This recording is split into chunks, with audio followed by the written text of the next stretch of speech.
Act 1. Scene 1. A public place. Enter Sampson and Gregory, armed with swords and bucklers.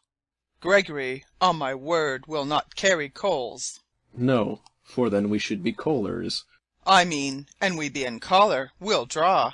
Aye, while you live, draw your neck out of the collar. I strike quickly, being moved. But thou art not quickly moved to strike. A dog of the house of Montague moves me. To move is to stir, and to be valiant is to stand. Therefore, if thou art moved, thou runn'st away. A dog of that house shall move me to stand.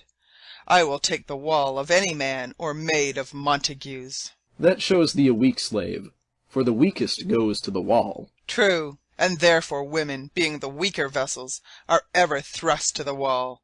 Therefore I will push Montague's men from the wall, and thrust his maids to the wall. The quarrel is between our masters, and us their men. 'Tis all one. I will show myself a tyrant. When I have fought with the men, I will be cruel with the maids. I will cut off their heads. The heads of the maids? Aye, the heads of the maids, or their maiden heads. Take it in what sense thou wilt. They must take it in sense that feel it.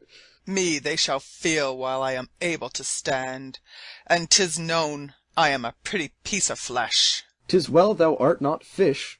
If thou hadst been poor John. Draw thy tool. Here comes two of the house of Montagues. My naked weapon is out. Quarrel, I will back thee.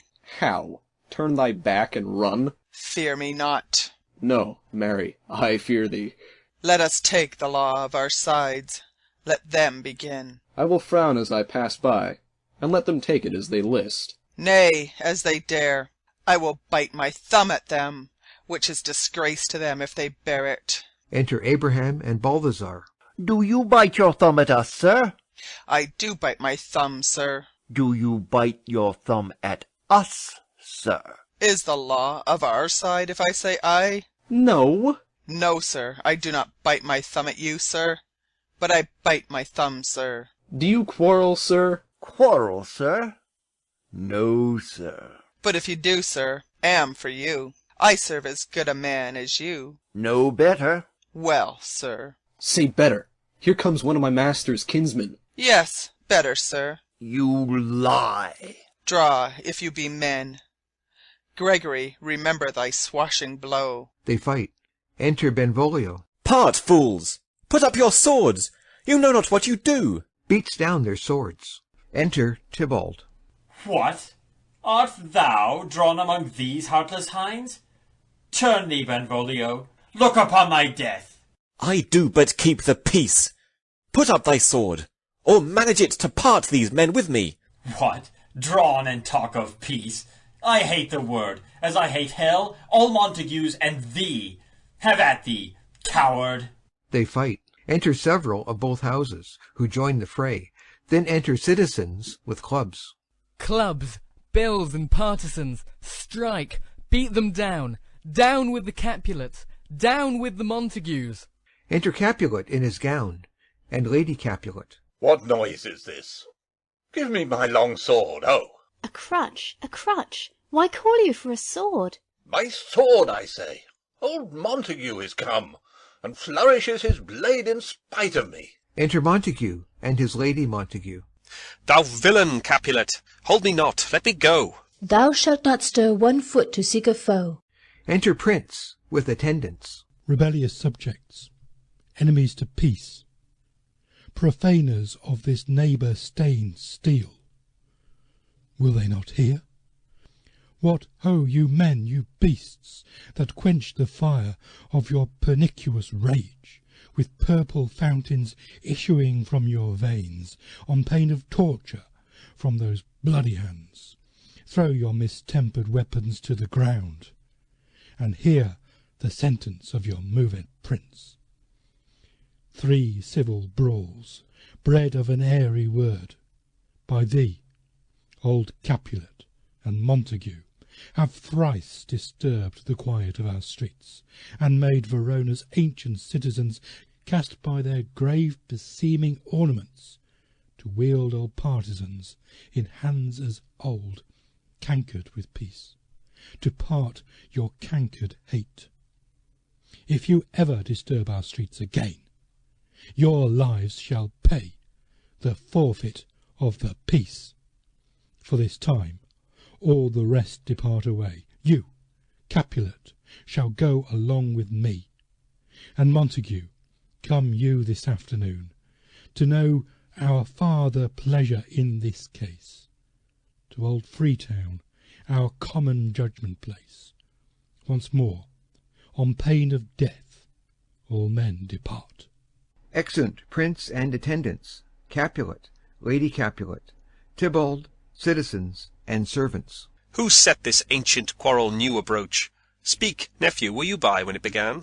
Here were the servants of your adversary and yours, close fighting ere I did approach. I drew to part them. In the instant came the fiery Tybalt, with his sword prepared, which, as he breathed defiance to my ears, he swung about his head and cut the winds who, nothing hurt withal, hissed him in scorn. While we were interchanging thrusts and blows, came more, and fought on part and part, till the prince came, who parted either part. Oh, where is Romeo? Saw you him to-day? Right glad I am he was not at this fray. Madam, an hour before the worshipped sun peered forth the golden window of the east, a troubled mind drave me to walk abroad, where, underneath the grove of sycamore that westward rooteth from the city's side, so early walking did I see your son. Towards him I made, but he was ware of me, and stole into the covert of the wood. I, measuring his affections by my own, that are most busied when they're most alone, pursued my humour, not pursuing his, and gladly shunned who gladly fled from me. Many a morning hath he there been seen, with tears augmenting the fresh morning's dew, adding to clouds more clouds with his deep sighs. But all so soon as the all-cheering sun should in the farthest east begin to draw the shady curtains from Aurora's bed, away from light steals home my heavy son, and private in his chamber pens himself, shuts up his windows, locks fair daylight out, and makes himself an artificial night. Black and portentous must this humour prove, unless good counsel may the cause remove. My noble uncle, do you know the cause? I neither know it, nor can learn of him. Have you importuned him by any means? Both by myself and many other friends. But he, his own affection's counsellor, is to himself, I will not say how true, but to himself so secret and so close, so far from sounding and discovery, as is the bud bit with an envious worm, ere he can spread his sweet leaves to the air, or dedicate his beauty to the sun. Could we but learn from whence his sorrows grow, we would as willingly give cure as know. See where he comes! So please you, step aside. I'll know his grievance, or be much denied. I would thou wert so happy by thy stay to hear true shrift. Come, madam, let's away. Exeunt Montague and Lady. Enter Romeo. Good morrow, cousin. Is the day so young? But new struck 9. Ay me, sad hours seem long. Was that my father that went hence so fast? It was. What sadness lengthens Romeo's hours? Not having that which, having, makes them short. In love? Out. Of love? Out of her favour, where I am in love. Alas, that love so gentle in his view should be so tyrannous and rough in proof. Alas, that love, whose view is muffled still, should without eyes see pathways to his will. Where shall we dine? Oh me, what fray was here? Yet tell me not, for I have heard it all. Here's much to do with hate, but more with love. Why then, O brawling love, O loving hate? O anything of nothing first create? O heavy lightness, serious vanity, misshapen chaos of well-seeming forms, feather of lead, bright smoke, cold fire, sick health, still waking sleep. That is not what it is. This love feel I, that feel no love in this. Dost thou not laugh? No, coz, I rather weep. Good heart, at what?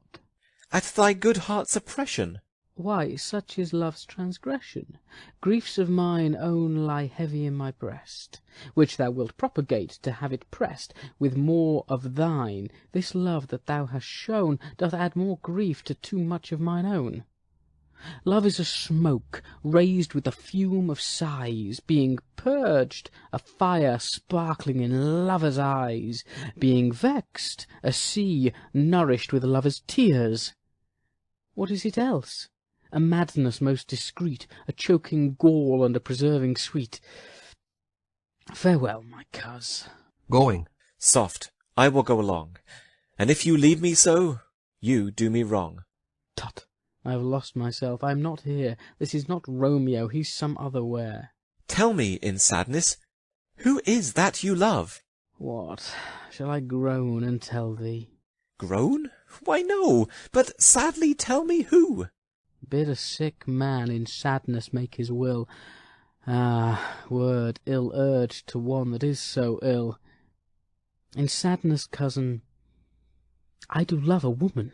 I aimed so near when I supposed you loved. A right good markman, and she's fair, I love. A right fair mark, fair coz, is soonest hit. Well, in that hit you miss. She'll not be hit with Cupid's arrow. She hath Dian's wit, and in strong proof of chastity well armed, from love's weak childish bow she lives unharmed. She will not stay the siege of loving terms, nor bide th' encounter of assailing eyes, nor ope her lap to saints seducing gold. Oh, she's rich in beauty, only poor that when she dies, with beauty dies her store. Then she hath sworn that she will still live chaste? She hath, and in that sparing makes huge waste for beauty, starved with her severity, cuts beauty off from all posterity. She's too fair, too wise, wisely too fair, to merit bliss by making me despair. She hath forsworn to love, and in that vow do I live dead that live to tell it now. Be ruled by me. Forget to think of her.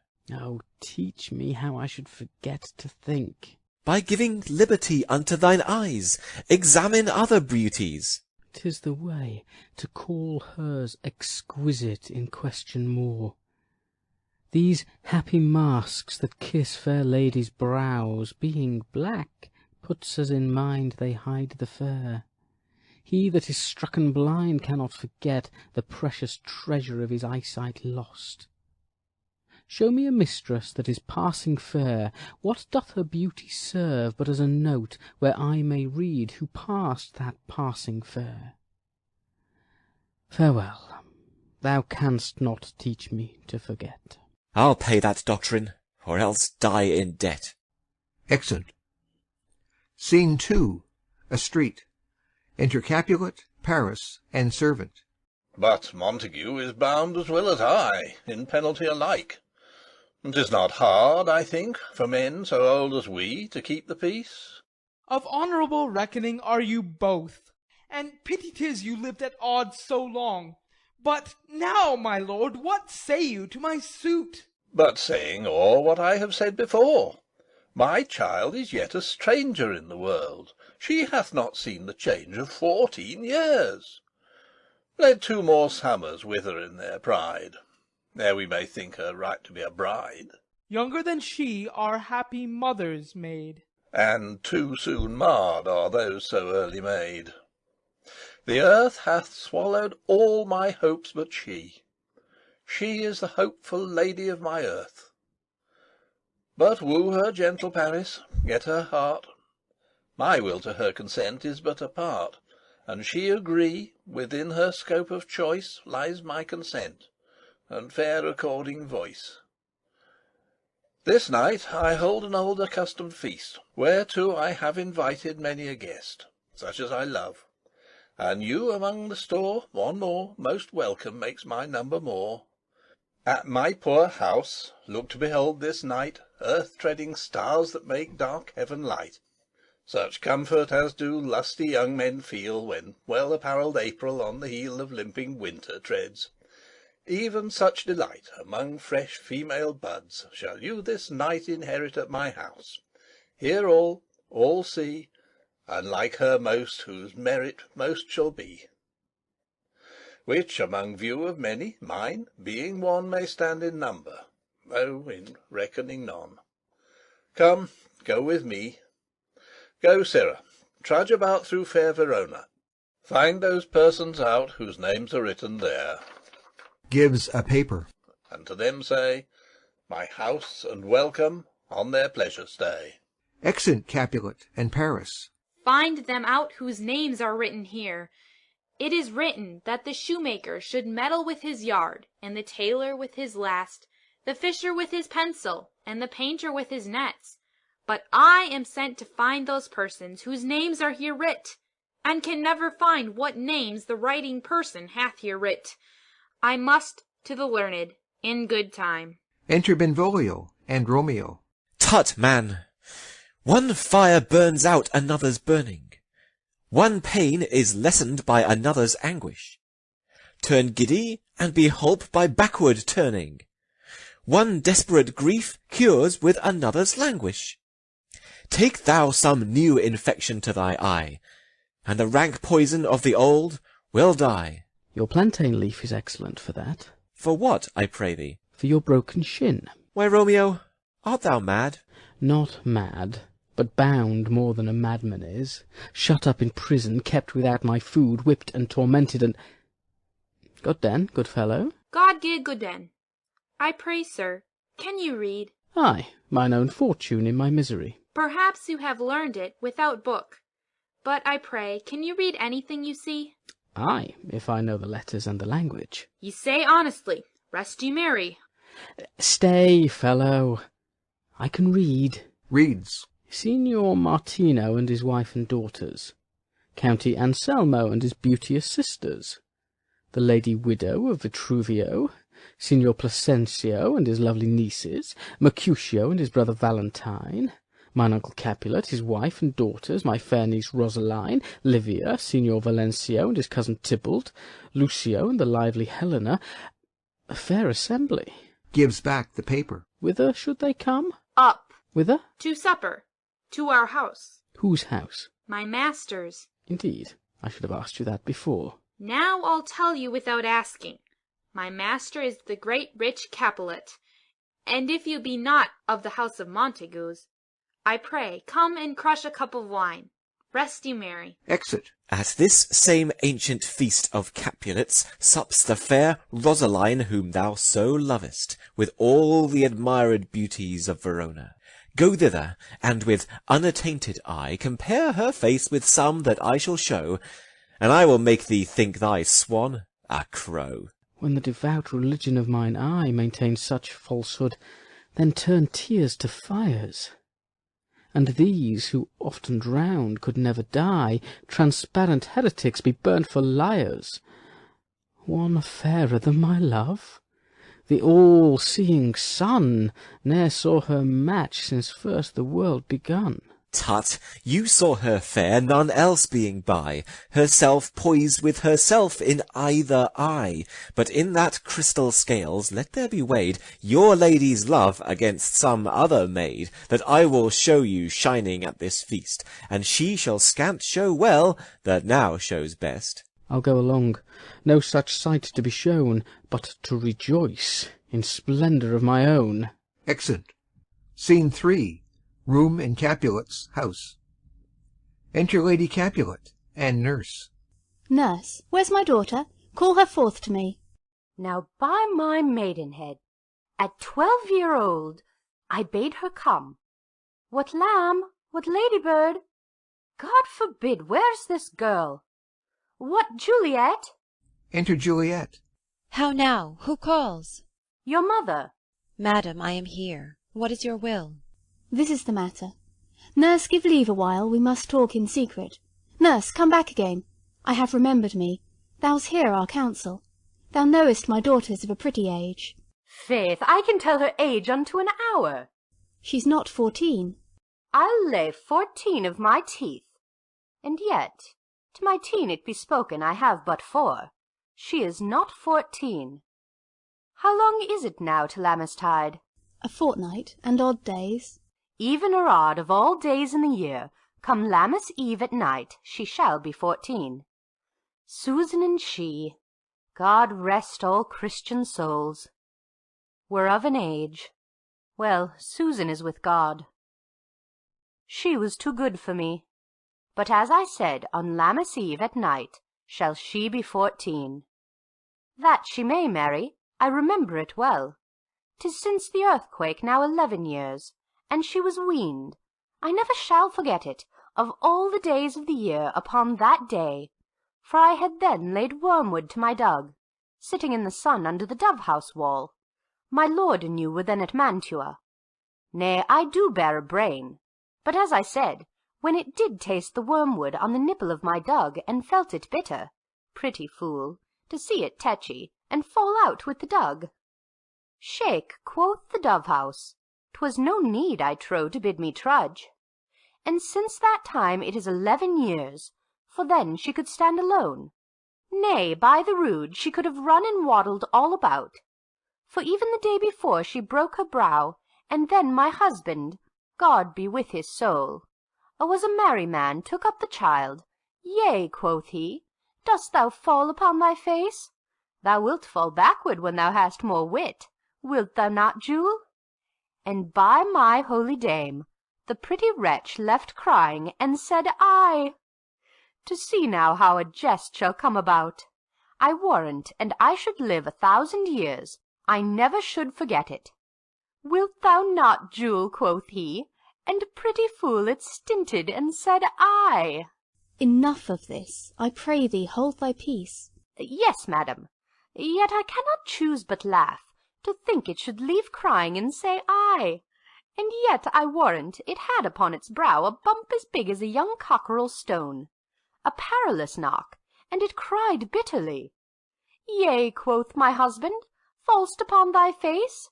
Thou wilt fall backward when thou comest to age, wilt thou not, Jule? It stinted and said Ay. And stint thou too, I pray thee, nurse, say I. Peace, I have done. Thou wast the prettiest babe that e'er I nursed, and I might live to see thee married once I have my wish. Marry, that marry is the very theme I came to talk of. Tell me, daughter Juliet, how stands your disposition to be married? It is an honour that I dream not of. An honour! Were not I thine only nurse, I would say thou hadst sucked wisdom from thy teat. Well, think of marriage now. Younger than you, here in Verona, ladies of esteem, are made already mothers. By my count I was your mother much upon these years that you are now a maid. Thus, then, in brief, the valiant Paris seeks you for his love. A man, young lady, such a man as all the world. Why, he's a man of wax. Verona's summer hath not such a flower. Nay, he's a flower, in faith, a very flower. What say you? Can you love the gentleman? This night you shall behold him at our feast. Read o'er the volume of young Paris's face, and find delight writ there with beauty's pen. Examine every married lineament, and see how one another lends content, and what obscured in this fair volume lies, find written in the margent of his eyes. This precious book of love, this unbound lover, to beautify him only lacks a cover. The fish lives in the sea, and 'tis much pride for fair without the fair within to hide. That book in many's eyes doth share the glory, that in gold clasps locks in the golden story. So shall you share all that he doth possess, by having him, making yourself no less. No less? Nay, bigger. Women grow by men. Speak briefly. Can you like of Paris's love? I'll look to like, if looking liking move. But no more deep will I endart mine eye than your consent gives strength to make it fly. Enter a servant. Madam, the guests are come, supper served up. You called, my young lady asked for, the nurse cursed in the pantry, and everything in extremity. I must hence to wait.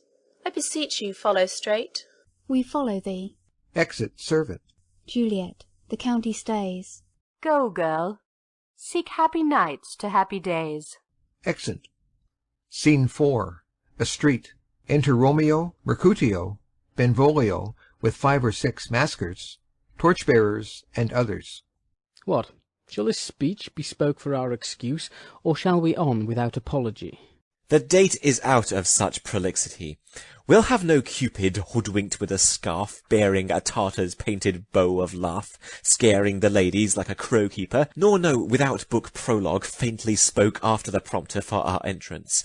But let them measure us by what they will. We'll measure them a measure, and be gone. Give me a torch. I'm not for this ambling. Being but heavy, I will bear the light. Nay, gentle Romeo, we must have you dance. Not I, believe me. You have dancing shoes with nimble soles. I have a soul of lead, so stakes me to the ground I cannot move. You are a lover. Borrow Cupid's wings, and soar with them above a common bound. I am too sore and pierced with his shaft to soar with his light feathers, and so bound I cannot bound a pitch above dull woe. Under love's heavy burden do I sink. And to sink it in, should you burden love. Too great oppression for a tender thing. Is love a tender thing? It is too rough, too rude, too boisterous, and it pricks like thorn. If love be rough with you, be rough with love. Prick love for pricking, and you beat love down. Give me a case to put my visage in. Putting on a mask. A vizard for a vizard. What care I what curious eye doth quote deformities? Here are the beetle brows shall blush for me. Come, knock and enter, and no sooner in, but every man betake him to his legs. A torch for me. Let wantons, light of heart, tickle the senseless rushes with their heels, for I am proverbed with a grandsire phrase. I'll be a candle holder and look on. The game was ne'er so fair, and I am done. Tut, done's the mouse, the constable's own word. If thou art done, we'll draw thee from the mire of this, Sir Reverence, love, wherein thou stick'st up to the ears. Come, we burn daylight, ho! Nay, that's not so. I mean, sir, in delay we waste our lights in vain, like lamps by day. Take our good meaning, for our judgment sits 5 times in that, ere once in our 5 wits. And we mean well in going to this mask, but 'tis no wit to go. Why, may one ask? I dreamt a dream tonight. And so did I. Well, what was yours? That dreamers often lie. In bed asleep, while they do dream things true. Oh, then I see Queen Mab hath been with you. She is the fairies' midwife, and she comes in shape no bigger than an agate stone on the forefinger of an alderman, drawn with a team of little atomies athwart men's noses as they lie asleep.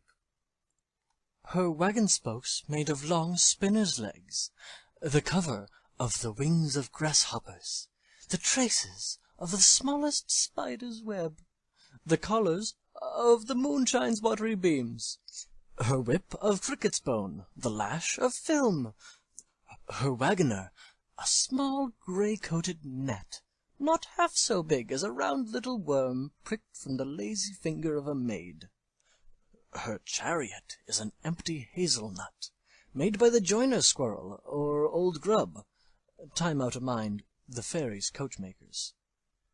And in this state she gallops, night by night, through lovers' brains, and then they dream of love, or courtiers' knees that dream on curtsies straight, or lawyers' fingers who straight dream on fees, or ladies' lips who straight on kisses dream, which oft the angry Mab with blisters plagues, because their breaths with sweetmeats tainted are. Sometime she gallops o'er a courtier's nose, and then dreams he of smelling out a suit, and sometimes comes she with a tithe-pig's tail, tickling a parson's nose as he lies asleep, then dreams he of another benefice. Sometime he driveth o'er a soldier's neck, and then dreams he of cutting foreign throats, of breaches, ambuscados, Spanish blades, of healths 5 fathom deep, and then, anon, drums in his ear, at which he starts and wakes, and being thus frightened, swears a prayer or two, and sleeps again. This is that very Mab that plats the manes of horses in the night, and bakes the elf-locks in foul sluttish hairs, which, once untangled, much misfortune bodes. This is the hag, when maids lie on their backs, that presses them, and learns them first to bear, making them women of good courage. This is she. Peace, peace, Mercutio, peace. Thou talk'st of nothing. True, I talk of dreams, which are the children of an idle brain, begot of nothing but vain fantasy, which is as thin of substance as the air, and more inconstant than the wind, who woos even now the frozen bosom of the north, and, being angered, puffs away from thence, turning his face to the dew-dropping south. This wind you talk of blows us from ourselves. Supper is done, and we shall come too late. I fear too early, for my mind misgives some consequence, yet hanging in the stars shall bitterly begin his fearful date with this night's revels, and expire the term of a despised life closed in my breast by some vile forfeit of untimely death. But he that hath the steerage of my course, direct my sail. On, lusty gentlemen. Strike drum. Exit. Scene 5. A hall in Capulet's house. Musicians waiting. Enter servants. Where's Potpan, that he helps not to take away? He shift a trencher, he scrape a trencher. When good manners shall lie all in one or two men's hands, and they unwashed too, 'tis a foul thing. Away with the joined stools, remove the court cupboard, look to the plate. Good thou save me a piece of marchpane, and as thou loves me, let the porter let in Susan Grindstone and Nell. Antony and Potpan. Aye, boy, ready. You are looked for and called for, asked for and sought for in the great chamber. We cannot be here and there too. Cheerily, boys, be brisk a while, and the longer liver take all. They retire behind. Enter Capulet and company, with the guests, the maskers. Welcome, gentlemen. Ladies that have their toes unplagued with corns will have a bout with you. Ah, my mistresses! Which of you all will now deny to dance? She that makes dainty, she, I'll swear, hath corns. Am I come near you now? Welcome, gentlemen. I have seen the day that I have worn a vizard, and could tell a whispering tale in a fair lady's ear, such as would please. 'Tis gone, 'tis gone, 'tis gone. You're welcome, gentlemen. Come, musicians, play. All give room, and foot it, girls. Music plays, and they dance. More light, you knaves, and turn the tables up, and quench the fire. The room is grown too hot. Ah, sirrah, this unlooked-for sport comes well. Nay, sit, good cousin Capulet, for you and I are past our dancing days. How long is't now since last yourself and I were in a masque? By your lady, 30 years. What, man, 'tis not so much, 'tis not so much. 'Tis since the nuptial of Lucentio. Come Pentecost as quickly as it will, some 25 years, and then we masked. 'Tis more, 'tis more. His son is elder, sir. His son is 30. Will you tell me that? His son was but a ward 2 years ago. What lady is that, which doth enrich the hand of yonder knight? I know not, sir. Oh, she doth teach the torches to burn bright. It seems she hangs upon the cheek of night, like a rich jewel in an Ethiop's ear. Beauty too rich for use, for earth too dear. So shows a snowy dove, trooping with crows, as yonder lady o'er her fellows shows. The measure done, I'll watch her place of stand, and touching hers make blessed my rude hand. Did my heart love till now? forswear it, sight, for I ne'er saw true beauty till this night. This, by his voice, should be a Montague. Fetch me my rapier, boy. What, dares the slave come hither, covered with an antic face, to fleer and scorn at our solemnity? Now, by the stock and honour of my kin, to strike him dead I hold it not a sin. Why, how now, kinsman? Wherefore storm you so? Uncle, this is a Montague, our foe, a villain, that is hither come in spite to scorn at our solemnity this night. Young Romeo, is it? 'Tis he, that villain, Romeo. Content thee, gentle cars, let him alone. He bears him like a portly gentleman, and to say truth, Verona brags of him to be a virtuous and well-governed youth. I would not for the wealth of all the town here in my house do him disparagement. Therefore be patient, take no note of him. It is my will, the which if thou respect, show a fair presence, and put off these frowns, an ill-beseeming semblance for a feast. It fits, when such a villain is a guest. I'll not endure him. He shall be endured. What, goodman boy? I say he shall. Go to. Am I the master here, or you? Go to. You'll not endure him? God shall mend my soul, you'll make a mutiny among my guests. You will set cock-a-hoop, you'll be the man. Why, uncle, 'tis a shame. Go to, go to. You are a saucy boy. Is't so, indeed? This trick may chance to scathe you. I know what. You must contrary me. Marry, 'tis time. Well said, my hearts. You are a princox. Go. Be quiet, or... More light, more light. For shame, I'll make you quiet. What? Charily, my hearts. Patience, perforce with wilful choler meeting, makes my flesh tremble in their different greeting. I will withdraw, but this intrusion shall, now seeming sweet, convert to bitter gall. Exit. To Juliet. If I profane with my unworthiest hand this holy shrine, the gentle fine is this: my lips, two blushing pilgrims, ready stand to smooth that rough touch with a tender kiss. Good pilgrim, you do wrong your hand too much, which mannerly devotion shows in this. For saints have hands that pilgrims' hands do touch, and palm to palm is holy palmer's kiss. Have not saints lips, and holy palmers too? Ay, pilgrim, lips that they must use in prayer. Oh, then, dear saint, let lips do what hands do. They pray, grant thou, lest faith turn to despair.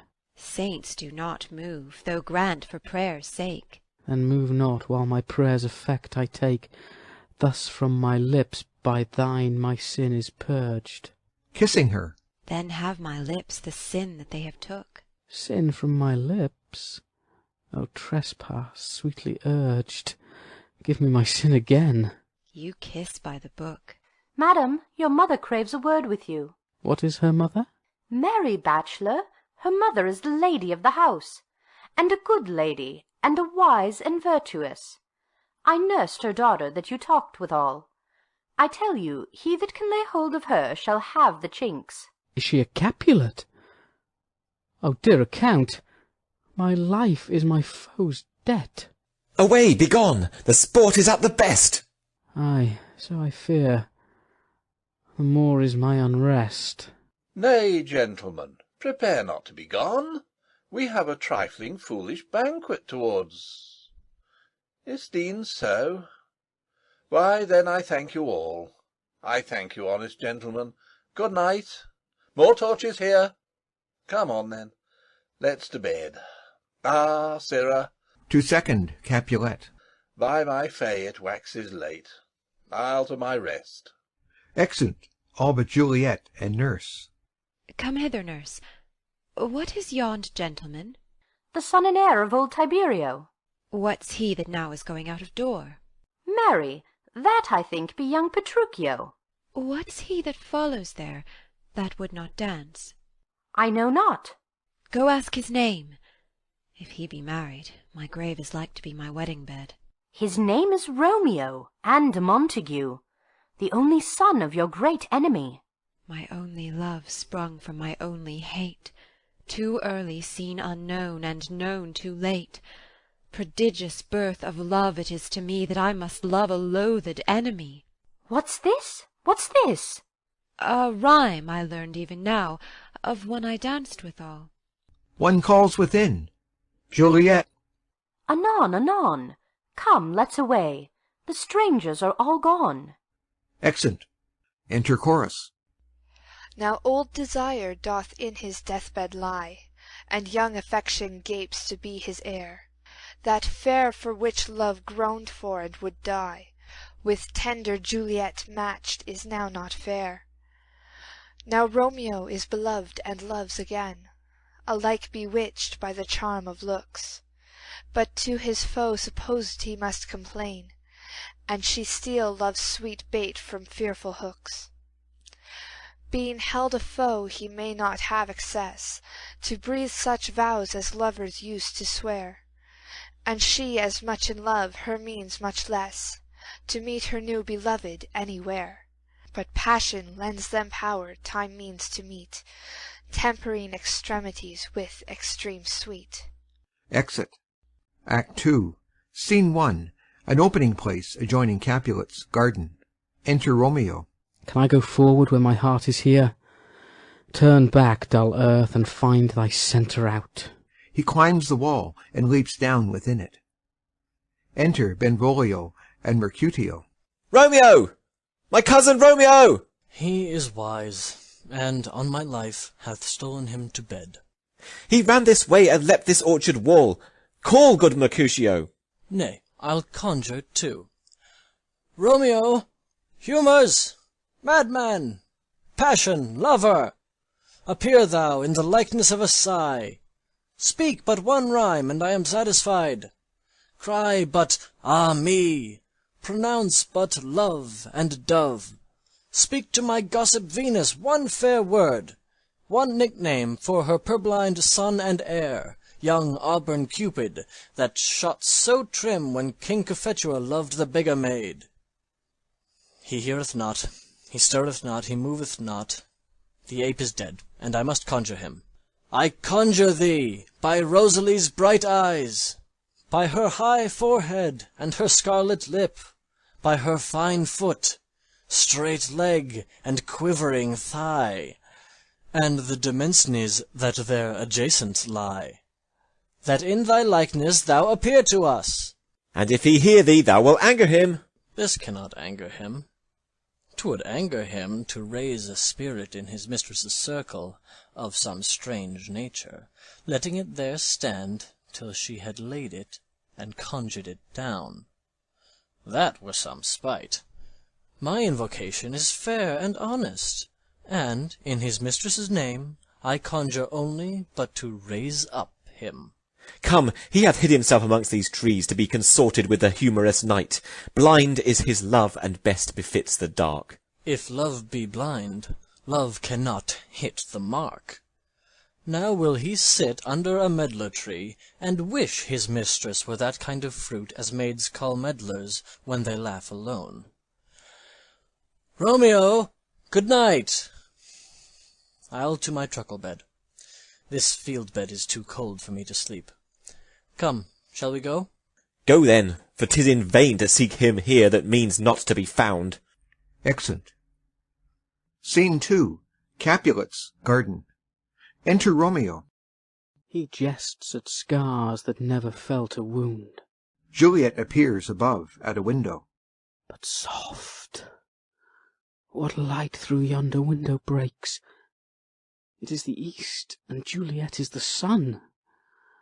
Arise, fair sun, and kill the envious moon, who is already sick and pale with grief that thou, her maid, art far more fair than she. Be not her maid, since she is envious. Her vestal livery is but sick and green, and none but fools do wear it. Cast it off. It is my lady. Oh, it is my love. Oh, that she knew she were. She speaks. Yet she says nothing. What of that? Her eye discourses. I will answer it. I am too bold. 'Tis not to me she speaks. Two of the fairest stars in all the heaven, having some business, do entreat her eyes to twinkle in their spheres till they return. What if her eyes were there, they in her head? The brightness of her cheek would shame those stars as daylight doth a lamp. Her eyes in heaven would through the airy region stream so bright that birds would sing and think it were not night. See how she leans her cheek upon her hand. Oh, that I were a glove upon that hand, that I might touch that cheek. Ah me! She speaks. Oh, speak again, bright angel, for thou art as glorious to this night being o'er my head, as is a winged messenger of heaven unto the white upturned wondering eyes of mortals that fall back to gaze on him when he bestrides the lazy pacing clouds and sails upon the bosom of the air. O Romeo, Romeo, wherefore art thou Romeo? Deny thy father, and refuse thy name, or if thou wilt not, be but sworn my love, and I'll no longer be a Capulet. Aside. Shall I hear more, or shall I speak at this? 'Tis but thy name that is my enemy. Thou art thyself, though not a Montague. What's Montague? It is nor hand, nor foot, nor arm, nor face, nor any other part belonging to a man. Oh, be some other name. What's in a name? That which we call a rose by any other name would smell as sweet. So Romeo would, were he not Romeo called, retain that dear perfection which he owes without that title. Romeo, doff thy name, and for that name which is no part of thee, take all myself. I take thee at thy word. Call me but Love, and I'll be new baptized. Henceforth I never will be Romeo. What man art thou, that thus bescreened in night, so stumblest on my counsel? By a name I know not how to tell thee who I am. My name, dear saint, is hateful to myself, because it is an enemy to thee. Had I it written, I would tear the word. My ears have not yet drunk 100 words of that tongue's utterance, yet I know the sound. Art thou not Romeo and a Montague? Neither, fair saint, if either thee dislike. How camest thou hither? Tell me, and wherefore?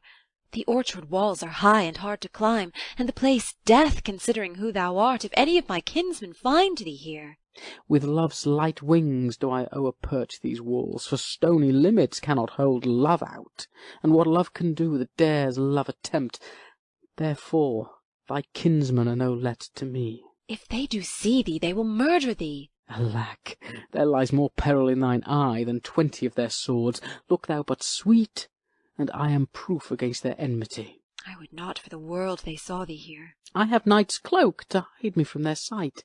And but thou love me, let them find me here. My life were better ended by their hate than death prorogued wanting of thy love. By whose direction foundst thou out this place? By love, that first did prompt me to inquire. He lent me counsel, and I lent him eyes.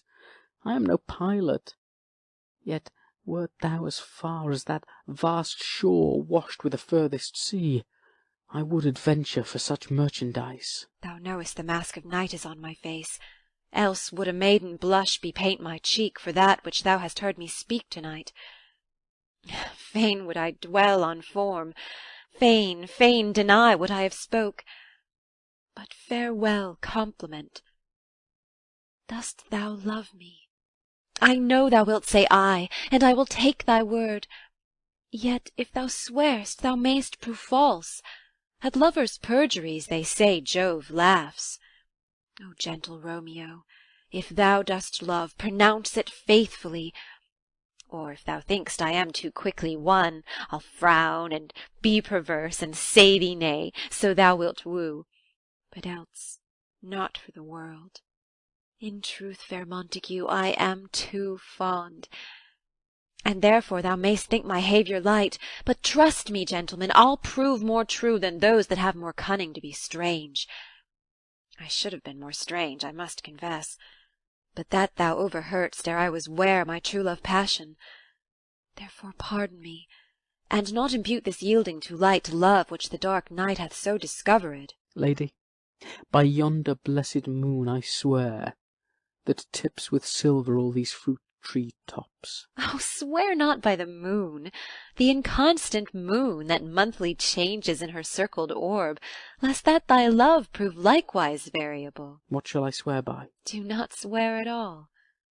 Or if thou wilt, swear by thy gracious self, which is the god of my idolatry, and I'll believe thee. If my heart's dear love... Well, do not swear. Although I joy in thee, I have no joy of this contract tonight. It is too rash, too unadvised, too sudden, too like the lightning, which doth cease to be ere one can say it lightens. Sweet good night. This bud of love by summer's ripening breath may prove a beauteous flower when next we meet. Good night, good night. As sweet repose and rest come to thy heart as that within my breast. Oh, wilt thou leave me so unsatisfied? What satisfaction canst thou have tonight? The exchange of thy love's faithful vow for mine. I gave thee mine before thou didst request it, and yet I would it were to give again. Wouldst thou withdraw it? What purpose, love? But to be frank, and give it thee again. And yet I wish but for the thing I have. My bounty is as boundless as the sea, my love as deep. The more I give to thee, the more I have, for both are infinite. I hear some noise within. Dear love, adieu. Nurse calls within. Anon, good nurse. Sweet Montague, be true. Stay but a little, I will come again. Exit. Oh, blessed, blessed night, I am afeard, being in night. All this is but a dream, too flattering sweet to be substantial. Enter Juliet above. 3 words, dear Romeo, and good night indeed. If that thy bent of love be honourable, thy purpose marriage, send me word to-morrow by one that I'll procure to come to thee, where and what time thou wilt perform the rite, and all my fortunes at thy foot I'll lay, and follow thee, my lord, throughout the world. Within. Madam! I come anon. But if thou mean'st not well, I do beseech thee. Within. Madam! By and by I come. To cease thy suit and leave me to my grief, to-morrow will I send. So thrive my soul. 1,000 times good night. Exit. 1,000 times the worse to want thy light. Love goes toward love as schoolboys from their books, but love from love toward school with heavy looks. Retiring slowly. Re-enter Juliet above. Hist, Romeo, hist! Oh, for a falconer's voice to lure this tassel gentle back again! Bondage is hoarse and may not speak aloud, else would I tear the cave where Echo lies, and make her airy tongue more hoarse than mine, with repetition of my Romeo's name. It is my soul that calls upon my name. How silver sweet sound lovers' tongues by night, like softest music to attending ears. Romeo! My dear? At what o'clock to-morrow shall I send to thee? At the hour of 9. I will not fail. 'Tis 20 years till then. I have forgot why I did call thee back. Let me stand here till thou remember it. I shall forget to have thee still stand there, remembering how I love thy company. And I'll still stay, to have thee still forget, forgetting any other home but this. 'Tis almost morning. I would have thee gone, and yet no farther than a wanton's bird that lets it hop a little from her hand, like a poor prisoner in his twisted gyves, and with a silk thread plucks it back again, so loving jealous of his liberty. I would I were thy bird. Sweet, so would I, yet I should kill thee with much cherishing.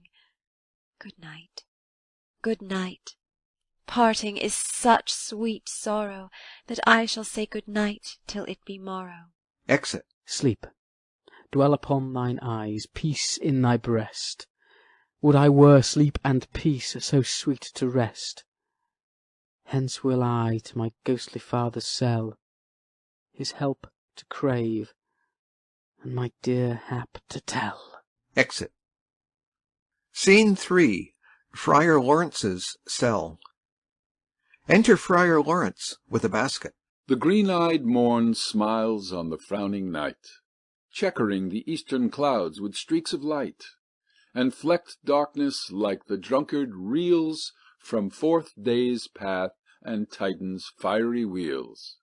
None, ere the sun advance his burning eye, the day to cheer, and night's dank dew to dry.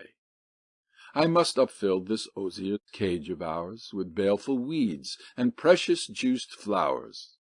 The earth, that's nature's mother, is her tomb. What is her burying grave? That is her womb. And from her womb children of divers kinds we sucking on her natural bosom find. Many for many, virtues excellent, none but for some, and yet all different. Oh, mickle is the powerful grace that lies in plants, herbs, stones, and their true qualities. For naught so vile that on the earth doth live, but to the earth some special good doth give, nor aught so good, but strained from that fair use, revolts from true birth, stumbling on abuse. Virtue itself turns vice, being misapplied, and vice sometimes by action dignified. Within the infant rind of this small flower poison hath residence, and medicine power. For this, being smelt with that part, cheers each part. Being tasted, slays all senses with the heart. Two such opposing kings encamp them still, in man as well as herbs, grace and rude will. And where the worser is predominant, full soon the canker death eats up that plant. Enter Romeo. Good morrow, father. Benedicite. What early tongue so sweet saluteth me? Young son, it argues a distempered head so soon to bid good morrow to thy bed. Care keeps his watch in every old man's eye, and where care lodges, sleep will never lie. But where unbruised youth with unstuffed brain doth couch his limbs, there golden sleep doth reign. Therefore thy earthiness doth me assure thou art uproused with some distemperature. Or, if not so, then here I hit it right. Our Romeo hath not been to bed to-night. That last is true, the sweeter rest was mine. God pardon sin. Wast thou with Rosalind? With Rosaline, my ghostly father? No, I have forgot that name and that name's woe. That's my good son. But where hast thou been, then? I'll tell thee, ere thou ask it me again. I have been feasting with mine enemy, where on a sudden one hath wounded me that's by me wounded. Both are remedies within thy help, and holy physic lies. I bear no hatred, blessed man, for, lo, my intercession likewise steads my foe. Be plain, good son, and homily in thy drift. Riddling confession finds but riddling shrift. Then plainly know my heart's dear love is set on the fair daughter of rich Capulet. As mine on hers, so hers is set on mine, and all combined, save what thou must combine by holy marriage. When, and where, and how we met, we wooed, and made exchange of vow, I'll tell thee as we pass. But this I pray, that thou consent to marry us to-day. Holy Saint Francis, what a change is here! Is Rosalind that thou didst love so dear, so soon forsaken? Young men's love, then, lies not truly in their hearts, but in their eyes. Jesu Maria, what a deal of brine hath washed thy sallow cheeks for Rosaline! How much salt water thrown away in waste, to season love that doth not taste! The sun not yet thy sighs from heaven clears, the old groans ring yet in mine ancient ears. Lo, here upon thy cheek the stain doth sit of an old tear that is not washed off yet. If e'er thou wast thyself, and these woes thine, thou and these woes were all for Rosaline. And art thou changed? Pronounce these sentences, then. Women may fall, where there's no strength in men. Thou chidst me oft for loving Rosaline, For doting, not for loving, pupil mine. and badest me bury love. Not in a grave to lay one in, another out to have. I pray thee chide not. She whom I love now doth grace for grace and love for love allow. The other did not so. Oh, she knew well. Thy love did read by rote, that could not spell. But come, young waverer, come go with me. In one respect I thy assistant be, for this alliance may so happy prove, to turn our household's rancour to pure love. Oh, let us hence, I stand on sudden haste. Wisely and slow. They stumble that run fast. Exeunt. Scene 4. A street. Enter Benvolio and Mercutio. Where the devil should this Romeo be? Came he not home to-night? Not to his father's. I spoke with his man. Ah, that same pale, hard-hearted wench, that Rosaline, torments him so that he will sure run mad. Tybalt, the kinsman of old Capulet, hath sent a letter to his father's house. A challenge, on my life. Romeo will answer it. Any man that can write may answer a letter. Nay, he will answer the letter's master how he dares, being dared. Alas, poor Romeo, he is already dead, stabbed with a white wench's black eye, shot through the ear with a love song, the very pin of his heart cleft with the blind bow-boy's butt-shaft. And is he a man to encounter Tybalt? Why, what is Tybalt? More than a prince of cats, I can tell you. Oh, he's the courageous captain of compliments. He fights as you sing prick-song, keeps time, distance, and proportion. Rests me his minim rest. 1, 2, and the third in your bosom. The very butcher of a silk button, a duellist, a gentleman of the very first house, of the first and second cause. Ah, the immortal passado, the punto reverso, the hay. The what? The pox of such antic, lisping, affected fantasticos. These new tuners of accents. By Jesu, a very good blade, a very tall man, a very good whore. Why, is not this a lamentable thing, grandsire, that we should be thus afflicted with these strange flies, these fashion-mongers, these pardonnez-mois, who stand so much on the new form that they cannot sit at ease on the old bench? Oh, their bonds, their bonds! Here comes Romeo! Here comes Romeo! Without his roe, like a dried herring. O flesh, flesh, how art thou fishified! Now is he for the numbers that Petrarch flowed in. Laura to his lady was but a kitchen wench. Marry, she had a better love to berhyme her. Dido a dowdy, Cleopatra a gypsy, Helen and Hero, Hildings and harlots, Thisbe a grey eye or so, but not to the purpose. Enter Romeo. Signor Romeo, bonjour! There's a French salutation to your French slop. You gave us the counterfeit fairly last night. Good morrow to you both. What counterfeit did I give you? The slip, sir, the slip. Can you not conceive? Pardon, good Mercutio, my business was great, and in such a case as mine a man may strain courtesy. That's as much to say, such a case as yours constrains a man to bow in the hams. Meaning to courtesy. Thou hast most kindly hit it. A most courteous exposition. Nay, I am the very pink of courtesy. Pink for flower. Right. Why then, is my pump well flowered? Well said. Follow me this jest now, till thou hast worn out thy pump, that when the single soul of it is worn, the jest may remain, after the wearing, soul singular. Oh, single-souled jest, solely singular for the singleness.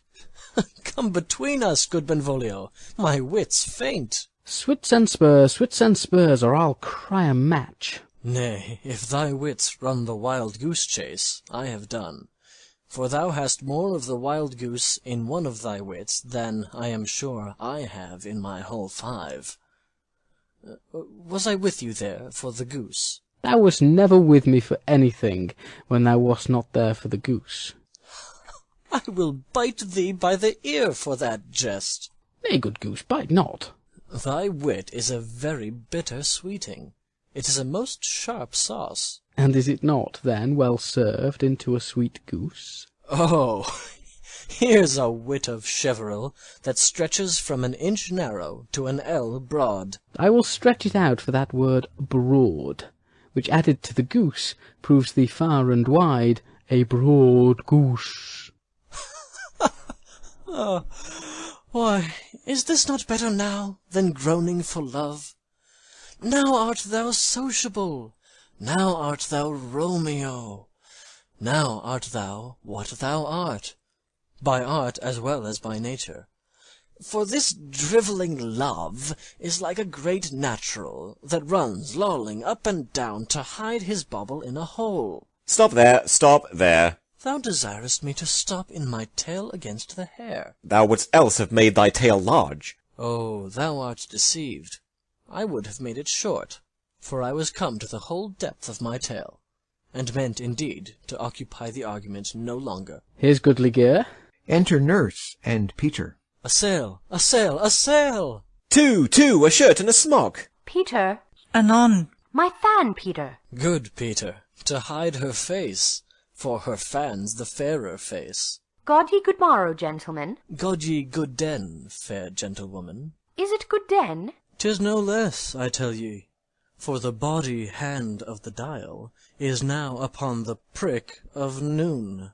Out upon you! What a man are you! One gentlewoman that God hath made for himself to mar. By my troth, it is well said. For himself to mar, quoth he. Gentlemen, can any of you tell me where I may find the young Romeo? I can tell you, but young Romeo will be older when you have found him than he was when you sought him. I am the youngest of that name, for fault of a worse. You say well. Yea, is the worst well? Very well took, i' faith. Wisely, wisely. If you be he, sir, I desire some confidence with you. She will indite him to some supper. What hast thou found? No hare, sir, unless a hare, sir, in a Lenten pie. That is something stale and hoar, ere it be spent. Sings. An old hare whore, and an old hare whore, is very good meat in Lent. But a hare that is whore is too much for a score when it whores ere it be spent. Romeo, will you come to your father's? We'll to dinner thither. I will follow you. Farewell, ancient lady, farewell. Singing. Lady, lady, lady. Exeunt Mercutio and Benvolio. Marry, farewell. I pray you, sir, what saucy merchant was this that was so full of his ropery? A gentleman, nurse, that loves to hear himself talk, and will speak more in a minute than he will stand to in a month. An a speak anything against me, I'll take him down. An a were lustier than he is, and 20 such jacks, and if I cannot, I'll find those that shall. Scurvy knave! I am none of his flirt gills, I am none of his skeins mates. And thou must stand by, too, and suffer every knave to use me at his pleasure? I saw no man use you at his pleasure. If I had, my weapon should quickly have been out, I warrant you. I dare draw as soon as another man, if I see occasion in a good quarrel. And the law's on my side. Now, afore God, I am so vexed that every part about me quivers. Scurvy knave! Pray you, sir, a word. And as I told you, my young lady bid me inquire you out. What she bade me say I will keep to myself. But first let me tell ye, if ye should lead her into a fool's paradise, as they say, it were a very gross kind of behaviour, as they say, for the gentlewoman is young, and therefore, if you should deal double with her, truly it were an ill thing to be offered to any gentlewoman, and very weak dealing. Nurse, commend me to thy lady and mistress. I protest unto thee. Good heart and in faith I will tell her as much. Lord, Lord, she will be a joyful woman. What wilt thou tell her, nurse? Thou dost not mark me. I will tell her, sir, that you do protest, which, as I take it, is a gentlemanlike offer. Bid her devise some means to come to shrift this afternoon, and there she shall at Friar Lawrence's cell be shrived and married. Here is for thy pains. No, truly, sir, not a penny. Go to, I say you shall. This afternoon, sir. Well, she shall be there. And stay, good nurse, behind the abbey wall. Within this hour my man shall be with thee, and bring thee cords made like a tackled stair, which to the high top-gallant of my joy must be my convoy in the secret night. Farewell. Be trusty, and I'll quit thy pains. Farewell. Commend me to thy mistress. Now God in heaven bless thee. Hark you, sir. What sayst thou, my dear nurse? Is your man secret? Did you ne'er hear say, two may keep counsel, putting one away? I warrant thee, my man's as true as steel. Well, sir, my mistress is the sweetest lady. Lord, Lord, when 'twas a little prating thing. Oh, there's a nobleman in town, one Paris, that would fain lay knife aboard, but she, good soul, had as lief see a toad, a very toad, as see him. I anger her sometimes, and tell her that Paris is the proper man. But I'll warrant you, when I say so, she looks as pale as any clout in the versal world. Doth not Rosemary and Romeo both begin with a letter? Ay, nurse, what of that? Both with an R? Ah, mocker! What's the dog's name? R is for the dog. No, I know it begins with some other letter.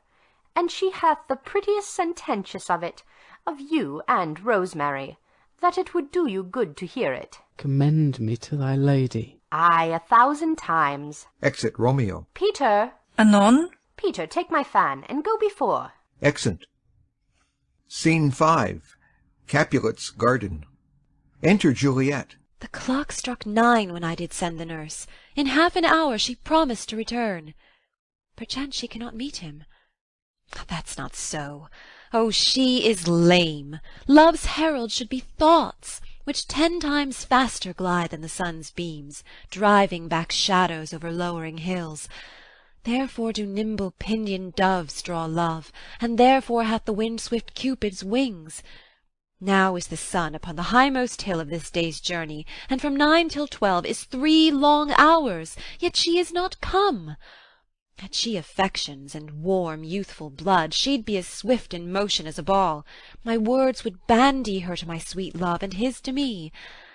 But old folks, many fain as they were dead, unwieldy, slow, heavy, and pale as lead. Oh God, she comes! Enter Nurse and Peter. Oh, honey nurse, what news? Hast thou met with him? Send thy man away. Peter, stay at the gate. Exit Peter. Now, good, sweet nurse. O Lord, why look'st thou sad? Though news be sad, yet tell them merrily. If good, thou shamest the music of sweet news by playing it to me with so sour a face. I am a-weary. Give me leave awhile. Fie, how my bones ache! What a jaunt have I had! I would thou hadst my bones, and I thy news. Nay, come, I pray thee, speak, good, good nurse, speak. Jesu, what haste! Can you not stay a while? Do you not see that I am out of breath? How art thou out of breath, when thou hast breath to say to me that thou art out of breath? The excuse that thou dost make in this delay is longer than the tale thou dost excuse. Is thy news good or bad? Answer to that. Say either, and I'll stay the circumstance. Let me be satisfied. Is't good or bad? Well, you have made a simple choice. You know not how to choose a man. Romeo. No, not he. Though his face be better than any man's, yet his leg excels all men's. And for a hand, and a foot, and a body, though they be not to be talked on, yet they are past compare. He is not the flower of courtesy, but I'll warrant him as gentle as a lamb. Go thy ways, wench, serve God. What, have you dined at home? No, no, but all this did I know before. What says he of our marriage? What of that? Lord, how my head aches! What a head have I! It beats as if it would fall in 20 pieces. My back at the other side. Oh, my back, my back! Beshrew your heart for sending me about to catch my death with jouncing up and down. I'faith, I am sorry that thou art not well. Sweet, sweet, sweet nurse, tell me, what says my love? Your love says, like an honest gentleman, and a courteous, and a kind, and a handsome, and I warrant a virtuous. Where is your mother? Where is my mother? Why, she is within. Where should she be? How oddly thou repliest! Your love says, like an honest gentleman, where is your mother? O God's lady dear, are you so hot? Marry, come up, I trow. Is this the poultice for my aching bones? Henceforward do your messages yourself. Here's such a coil. Come, what says Romeo? Have you got leave to go to shrift to-day? I have. Then hie you hence to Friar Lawrence's cell. There stays a husband to make you a wife. Now comes the wanton blood up in your cheeks. They'll be in scarlet straight at any news. Hie you to church. I must another way to fetch a ladder, by the which your love must climb a bird's nest soon when it is dark. I am the drudge, and toil in your delight, but you shall bear the burden soon at night. Go, I'll to dinner, hie you to the cell. Oh, hie to high fortune, honest nurse, farewell. Exeunt. Scene 6. Friar Lawrence's cell. Enter Friar Lawrence and Romeo. So smile the heavens upon this holy act, that after hours with sorrow chide us not. Amen, amen. But come, what sorrow can, it cannot countervail the exchange of joy that one short minute gives me in her sight. Do thou but close our hands with holy words, then love-devouring death do what he dare. It is enough I may but call her mine. These violent delights have violent ends, and in their triumph die, like fire and powder, which, as they kiss, consume. The sweetest honey is loathsome in his own deliciousness, and in the taste confounds the appetite. Therefore love moderately, long love doth so. Too swift arrives as tardy as too slow. Here comes the lady. Oh, so light of foot will ne'er wear out the everlasting flint. A lover may bestride the gossamer that idles in the wanton summer air, and yet not fall. So light is vanity. Enter Juliet. Good even to my ghostly confessor. Romeo shall thank thee, daughter, for us both. As much to him, else is his thanks too much.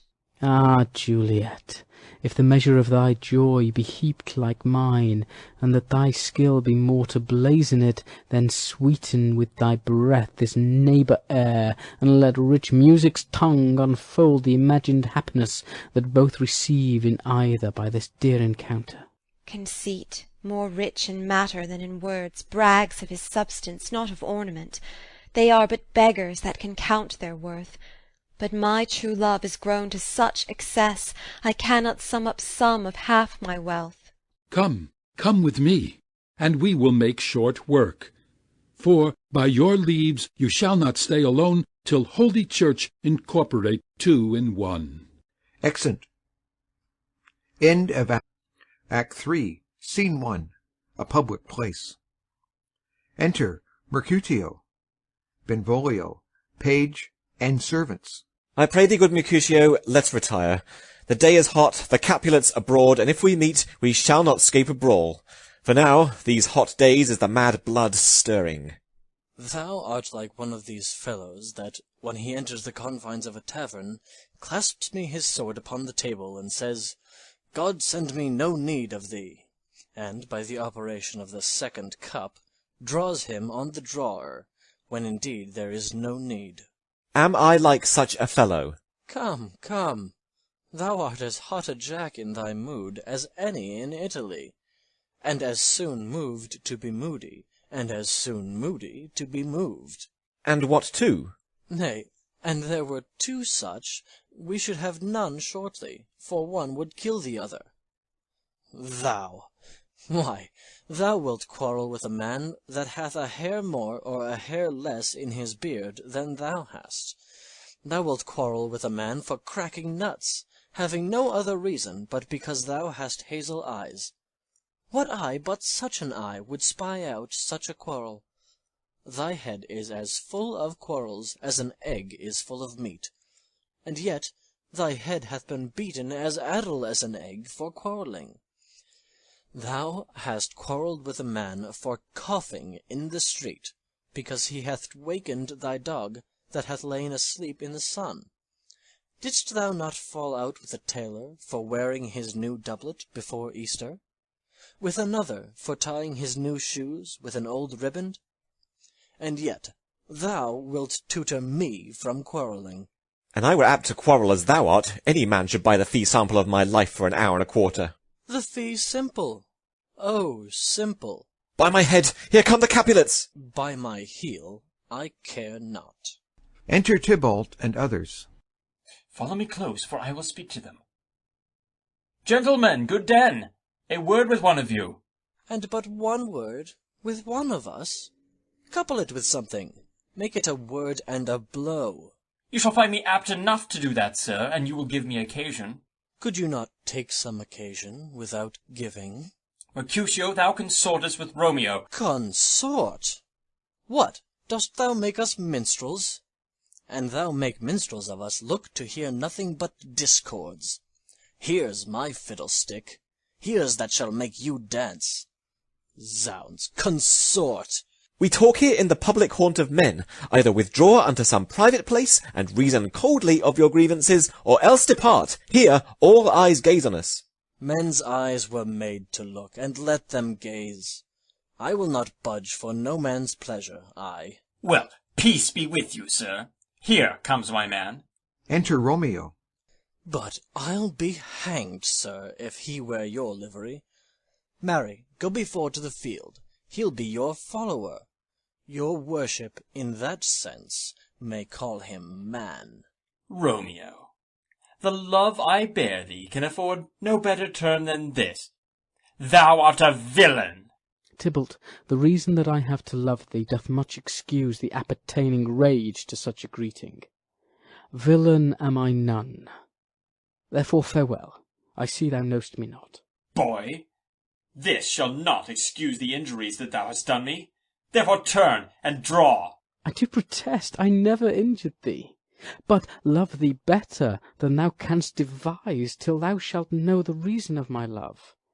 And so, good Capulet, which name I tender as dearly as mine own, be satisfied. Oh, calm, dishonourable, vile submission. Alla stoccata carries it away. Draws. Tybalt, you rat-chaser, will you walk? What wouldst thou have with me? Good king of cats, nothing but one of your 9 lives. That I mean to make bold withal, and, as you shall use me hereafter, dry beat the rest of the 8. Will you pluck your sword out of his pitcher by the ears? Make haste, lest mine be about your ears ere it be out. I am for you. Drawing. Gentle Mercutio, put thy rapier up. Come, sir, your passado. They fight. Draw, Benvolio, beat down their weapons. Gentlemen, for shame! Forbear this outrage. Tybalt, Mercutio, the prince expressly hath forbid this bandying in Verona streets. Hold, Tybalt! Good Mercutio! Exeunt Tybalt with his partisans. I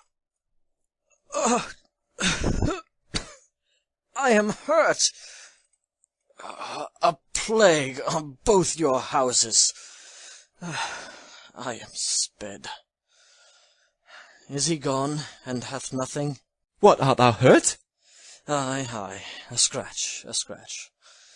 Marry, 'tis enough. Where is my page? Go, villain, fetch a surgeon. Exit page. Courage, man. The hurt cannot be much. No, 'tis not so deep as a well, nor so wide as a church door, but 'tis enough. 'Twill serve. Ask for me tomorrow, and you shall find me a grave man.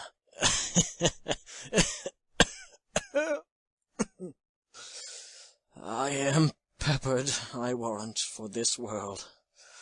A plague of both your houses. Zounds, a dog, a rat, a mouse, a cat to scratch a man to death. A braggart, a rogue, a villain, that fights by the book of arithmetic. Why the devil came you between us? I was hurt under your arm. I thought all for the best. Help me into some house, Benvolio, or I shall faint. A plague on both your houses! They have made worm's meat of me. I have it, and soundly, too. Your houses! Exit Mercutio and Benvolio. This gentleman, the prince's near ally, my very friend, hath got his mortal hurt in my behalf, my reputation stained with Tybalt's slander. Tybalt, that an hour hath been my kinsman. Oh, sweet Juliet, thy beauty hath made me effeminate, and in my temper softened valour's steel. Re-enter Benvolio. O Romeo, Romeo, brave Mercutio's dead! That gallant spirit hath aspired the clouds, which too untimely here did scorn the earth. This day's black fate on more days doth depend. This but begins the woe others must end. Here comes the furious Tybalt back again. Alive in triumph, and Mercutio slain. Away to heaven respective lenity, and fire-eyed fury be my conduct now. Re-enter Tybalt. Now, Tybalt, take the villain back again that late thou gavest me. For Mercutio's soul is but a little way above our heads, staying for thine to keep him company. Either thou, or I, or both, must go with him. Thou, wretched boy, that didst consort him here, shalt with him hence. This shall determine that. They fight. Tybalt falls. Romeo, away, begone! The citizens are up, and Tybalt slain. Stand not amazed, the prince will doom thee death if thou art taken. Hence, begone, away! Oh, I am fortune's fool. Why dost thou stay? Exit Romeo. Enter citizens and company. Which way ran he that killed Mercutio? Tybalt, that murderer, which way ran he? There lies that Tybalt. Up, sir, go with me. I charge thee in the prince's name, obey. Enter prince, attended. Montague, Capulet, their wives, and others. Where are the vile beginners of this fray? O noble prince, I can discover all the unlucky manage of this fatal brawl. There lies the man, slain by young Romeo, that slew thy kinsman, brave Mercutio. Tybalt, my cousin! O my brother's child! O prince! O husband! O the blood is spilled of my dear kinsman! Prince, as thou art true, for blood of ours, shed blood of Montague. O cousin, cousin! Benvolio, who began this bloody fray? Tybalt, here slain, whom Romeo's hand did slay. Romeo that spoke him fair bade him bethink how nice the quarrel was, and urged withal your high displeasure. All this uttered with gentle breath, calm look, knees humbly bowed, could not take truce with the unruly spleen of Tybalt, deaf to peace. But he that tilts with piercing steel at bold Mercutio's breast, who all as hot turns deadly point to point, and with a martial scorn one hand beats cold death aside, and with the other sends it back to Tybalt, whose dexterity retorts it. Romeo, he cries aloud, hold, hold, friends, part! And swifter than his tongue his agile arm beats down their fatal points, and twixt them rushes, underneath whose arm an envious thrust from Tybalt hit the life of stout Mercutio, and then Tybalt fled, but by and by comes back to Romeo, who had but newly entertained revenge, and to it they go like lightning. For ere I could draw to part them was stout Tybalt slain, and as he fell did Romeo turn and fly. This is the truth, or let Benvolio die. He is a kinsman to the Montague. Affection makes him false, he speaks not true. Some 20 of them fought in this black strife, and all those 20 could but kill one life. I beg for justice, which thou, prince, must give. Romeo slew Tybalt. Romeo must not live. Romeo slew him. He slew Mercutio, who now the price of his dear blood doth owe. Not Romeo, prince. He was Mercutio's friend. His fault concludes but what the law should end, the life of Tybalt. And for that offence, immediately we do exile him hence. I have an interest in your hate's proceeding. My blood for your rude brawls doth lie a-bleeding. But I'll immerse you with so strong a fine, that you shall all repent the loss of mine. I will be deaf to pleading and excuses. No tears nor prayers shall purchase out abuses. Therefore use none. Let Romeo hence in haste, else where he is found, that hour is his last. Bear hence this body, and attend our will. Mercy but murders, pardoning those that kill. Exeunt. Scene 2. A room in Capulet's house. Enter Juliet. Gallop apace, you fiery-footed steeds, towards Phoebus' lodging. Such a waggoner as Phaeton would whip you to the west, and bring in cloudy night immediately. Spread thy close curtain, love-performing night, that rude eyes may wink, and Romeo leap to these arms, untalked of and unseen. Lovers can see to do their amorous rites by their own beauties, or if love be blind, it best agrees with night.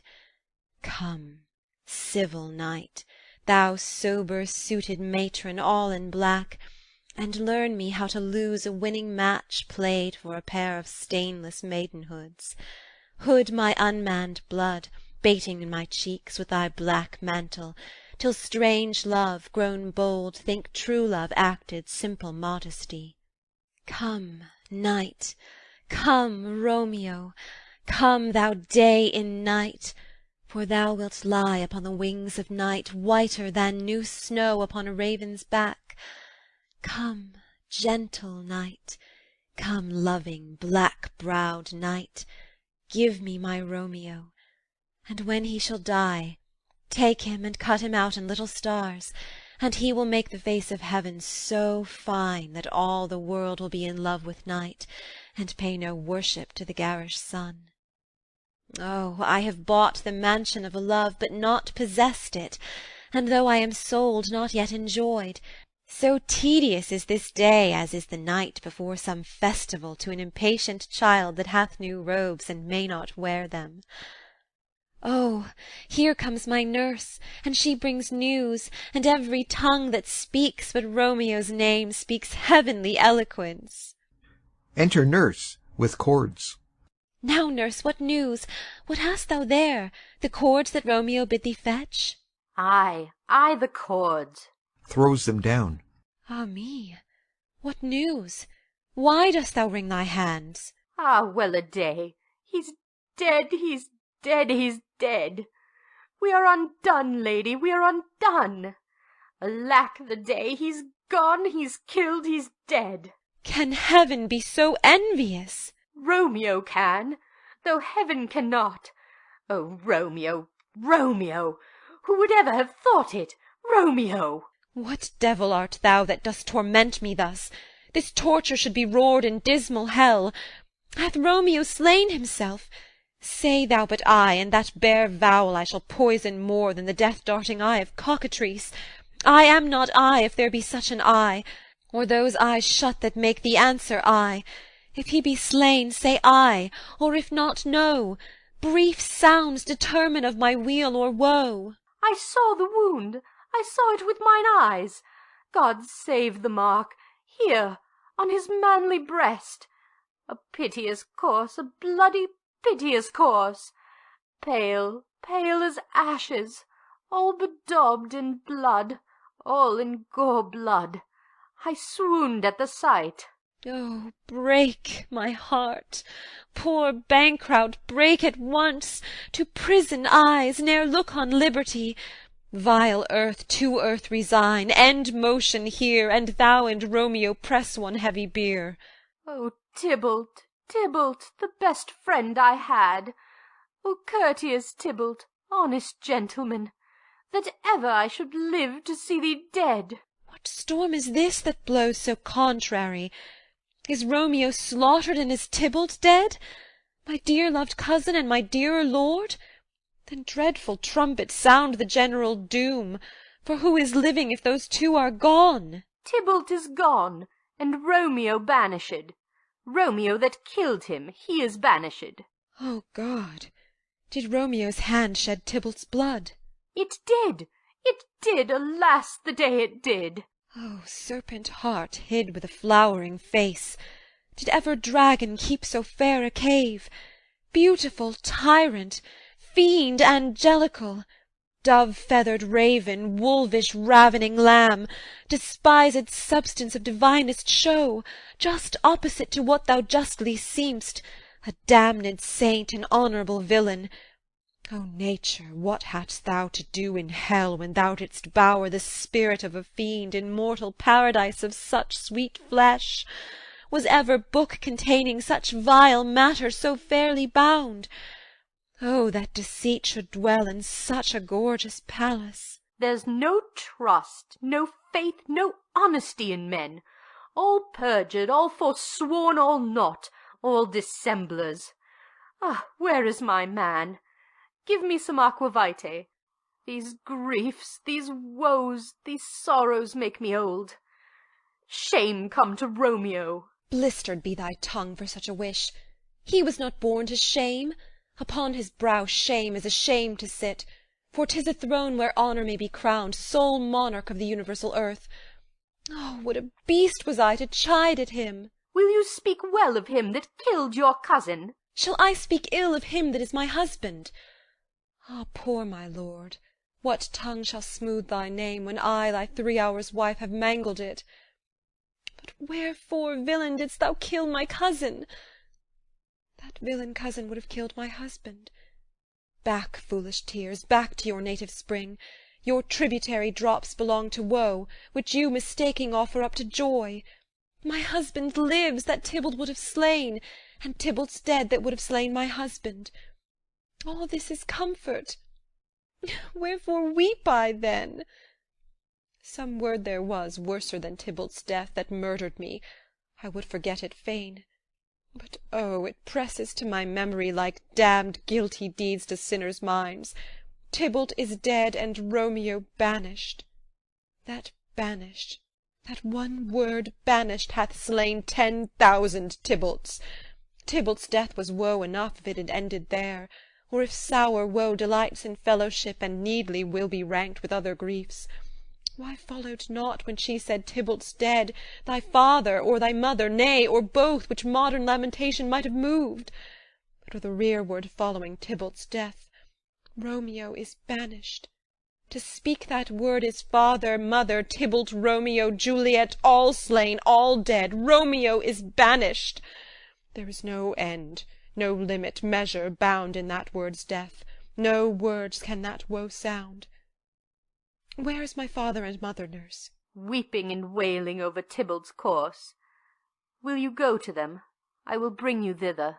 Wash they his wounds with tears. Mine shall be spent when theirs are dry for Romeo's banishment. Take up those cords. Poor ropes, you are beguiled, both you and I, for Romeo is exiled. He made you for a highway to my bed, but I, a maid, die maiden widowed. Come, cords, come, nurse, I'll to my wedding bed, and death, not Romeo, take my maiden head. Hie to your chamber. I'll find Romeo to comfort you. I wot well where he is. Hark ye, your Romeo will be here at night. I'll to him. He is hid at Lauren's cell. Oh, find him! Give this ring to my true knight, and bid him come to take his last farewell. Exeunt. Scene 3. Friar Lawrence's cell. Enter Friar Lawrence. Romeo, come forth. Come forth, thou fearful man. Affliction is enamoured of thy parts, and thou art wedded to calamity. Enter Romeo.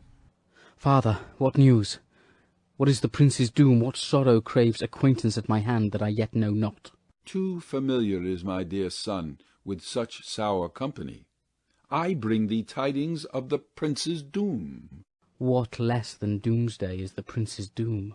A gentler judgment vanished from his lips. Not body's death, but body's banishment. Ha! Banishment? Be merciful, say death. For exile hath more terror in his look, much more than death. Do not say banishment. Hence, from Verona art thou banished. Be patient, for the world is broad and wide. There is no world without Verona's walls, but purgatory, torture, hell itself. Hence banished is banished from the world, and world's exile is death. Then banished is death mistermed, calling death banishment. Thou cutt'st my head off with a golden axe, and smilest upon the stroke that murders me. O deadly sin, O rude unthankfulness! Thy fault our law calls death. But the kind prince, taking thy part, hath brushed aside the law, and turned that black word death to banishment. This is dear mercy, and thou seest it not. 'Tis torture, and not mercy. Heaven is here where Juliet lives, and every cat and dog and little mouse, every unworthy thing, live here in heaven and may look on her, but Romeo may not. More validity, more honourable state, more courtship lives in carrion flies than Romeo. They may seize on the white wonder of dear Juliet's hand, and steal immortal blessing from her lips, who, even in pure and vestal modesty, still blush, as thinking their own kisses sin. But Romeo may not. He is banished. This may flies do, when I from this must fly. And sayest thou yet that exile is not death? Hadst thou no poison mixed, no sharp ground knife, no sudden mean of death, though ne'er so mean, but banished to kill me? Banished! O Friar, the damned use that word in hell. Howlings attended. How hast thou the heart, being a divine, a ghostly confessor, a sin absolver, and my friend professed, to mangle me with that word banishment? Thou fond madman, hear me speak a little. Oh, thou wilt speak again of banishment. I'll give thee armour to keep off that word. Adversity's sweet milk, philosophy, to comfort thee, though thou art banished. Yet banished? Hang up philosophy! Unless philosophy can make a Juliet, displant a town, reverse a prince's doom, it helps not, it prevails not. Talk no more. Oh, then I see that madmen have no ears. How should they, when that wise men have no eyes? Let me dispute with thee of thy estate. Thou canst not speak of that thou dost not feel. Wert thou as young as I, Juliet thy love, an hour but married, Tybalt murdered, doting like me, and like me banished, then mightst thou speak, then mightst thou tear thy hair, and fall upon the ground as I do now, taking the measure of an unmade grave. Knocking within. Arise, one knocks. Good Romeo, hide thyself. Not I, unless the breath of heart-sick groans mist-like enfold me from the search of eyes. Hark! How they knock! Who's there? Romeo, arise. Thou wilt be taken. Stay a while. Stand up. Run to my study. By and by God's will. What simpleness this is! I come! I come! Who knocks so hard? Whence come you? What's your will? Within. Let me come in, and you shall know my errand. I come from Lady Juliet. Welcome, then. Enter nurse. O holy friar, O tell me, holy friar, where is my lady's lord? Where's Romeo? There on the ground, with his own tears made drunk. Oh, he is even in my mistress's case, just in her case. Oh, woeful sympathy, piteous predicament! Even so lies she, blubbering and weeping, weeping and blubbering. Stand up, stand up, stand, and you be a man. For Juliet's sake, for her sake, rise and stand. Why should you fall into so deep an O? Nurse. Ah, sir, well, death's the end of all. Spakest thou of Juliet? How is it with her?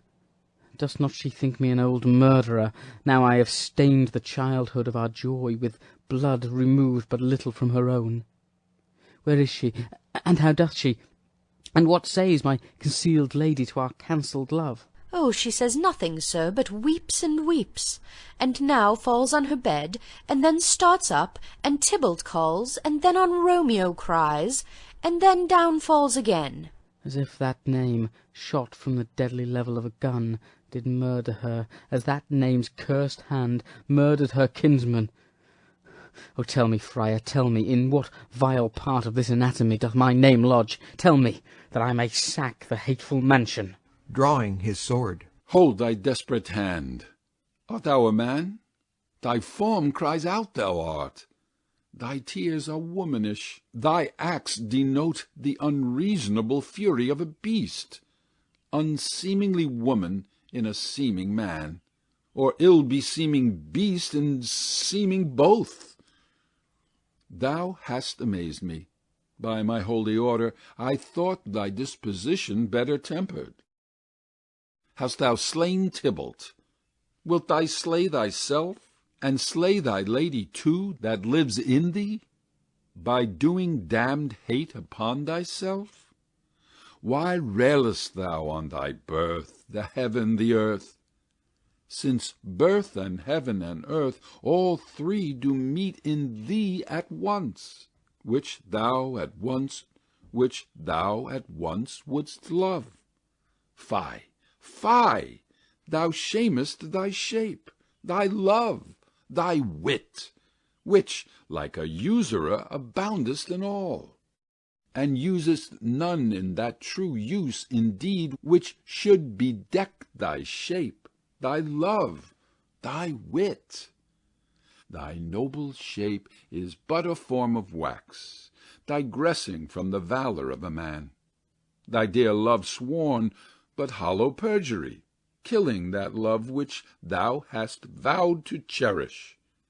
Thy wit, that ornament to shape and love, misshapen in the conduct of them both, like powder in a skilless soldier's flask, is set afire by thine own ignorance, and thou dismembered with thine own defence. What? Rouse thee, man. Thy Juliet is alive, for whose dear sake thou wast but lately dead. There art thou happy. Tybalt would kill thee, but thou slewest Tybalt. There art thou happy too.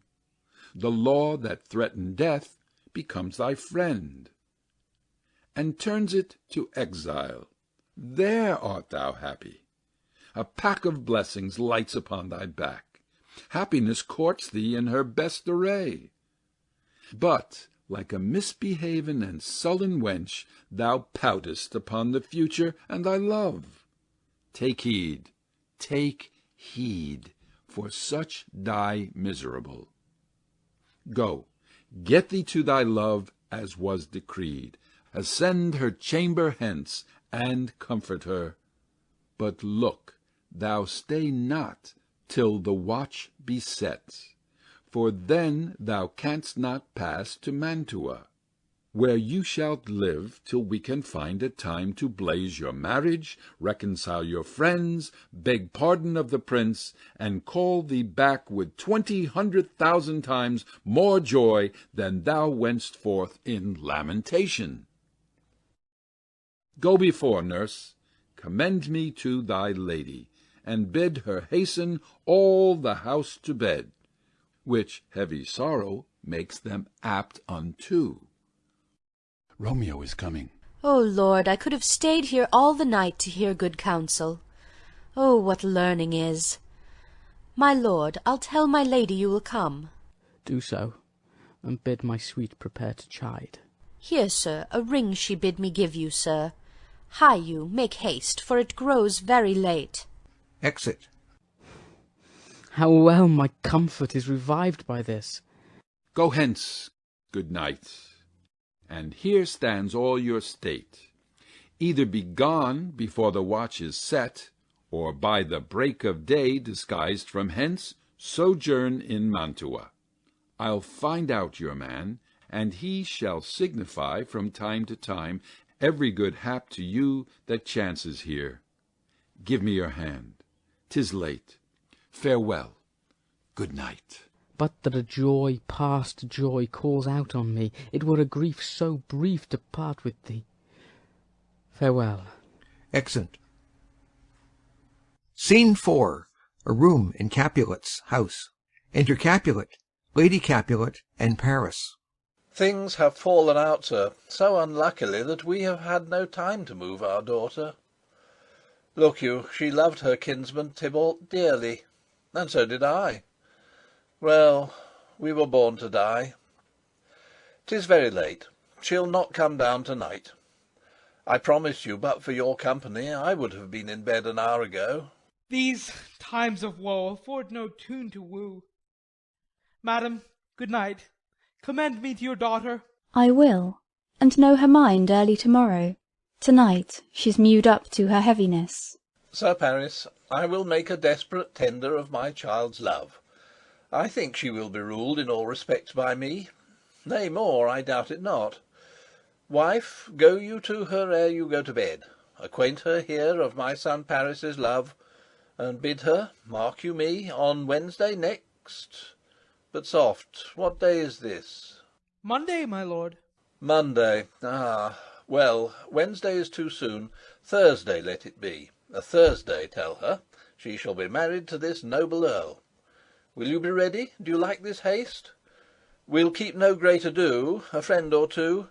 For hark you, Tybalt being slain so late, it may be thought we held him carelessly, being our kinsman, if we revel much. Therefore we'll have some 6 friends, and there an end. But what say you to Thursday? My lord, I would that Thursday were to-morrow.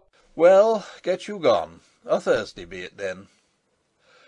Go you to Juliet ere you go to bed. Prepare her, wife, against this wedding day. Farewell, my lord. Light to my chamber, ho! For me, it is so very, very late that we may call it early by and by. Good night. Exeunt. Scene 5. An open gallery to Juliet's chamber, overlooking the garden. Enter Romeo and Juliet. Wilt thou be gone? It is not yet near day. It was the nightingale, and not the lark, that pierced the fearful hollow of thine ear. Nightly she sings on yond pomegranate tree. Believe me, love, it was the nightingale. It was the lark, the herald of the morn, no nightingale. Look, love, what envious streaks do lace the severing clouds in yonder east. Night's candles are burnt out, and jocund day stands tiptoe on the misty mountain tops. I must be gone and live, or stay and die. Yond light is not daylight, I know it, I. It is some meteor that the sun exhales to be to thee this night a torch-bearer, and light thee on the way to Mantua. Therefore stay yet, thou needst not be gone. Let me be ta'en, let me be put to death. I am content, so thou wilt have it so. I'll say yon grey is not the morning's eye, 'tis but the pale reflex of Cynthia's brow, nor that is not the lark whose notes do beat the vaulty heavens so high above our heads. I have more care to stay than will to go. Come, death, and welcome. Juliet wills it so. How is't, my soul? Let's talk. It is not day. It is, it is. Hie, hence, be gone, away! It is the lark that sings so out of tune, straining harsh discords and unpleasing sharps. Some say the lark makes sweet division. This doth not so, for she divideth us. Some say the lark and loathed toad change eyes. Oh, now I would they had changed voices too, since arm from arm that voice doth us affray, hunting thee hence with hunts up to the day. Oh, now be gone, more light and light it grows. More light and light, more dark and dark our woes. Enter Nurse. Madam! Nurse? Your lady mother is coming to your chamber. The day is broke. Be wary. Look about. Exit.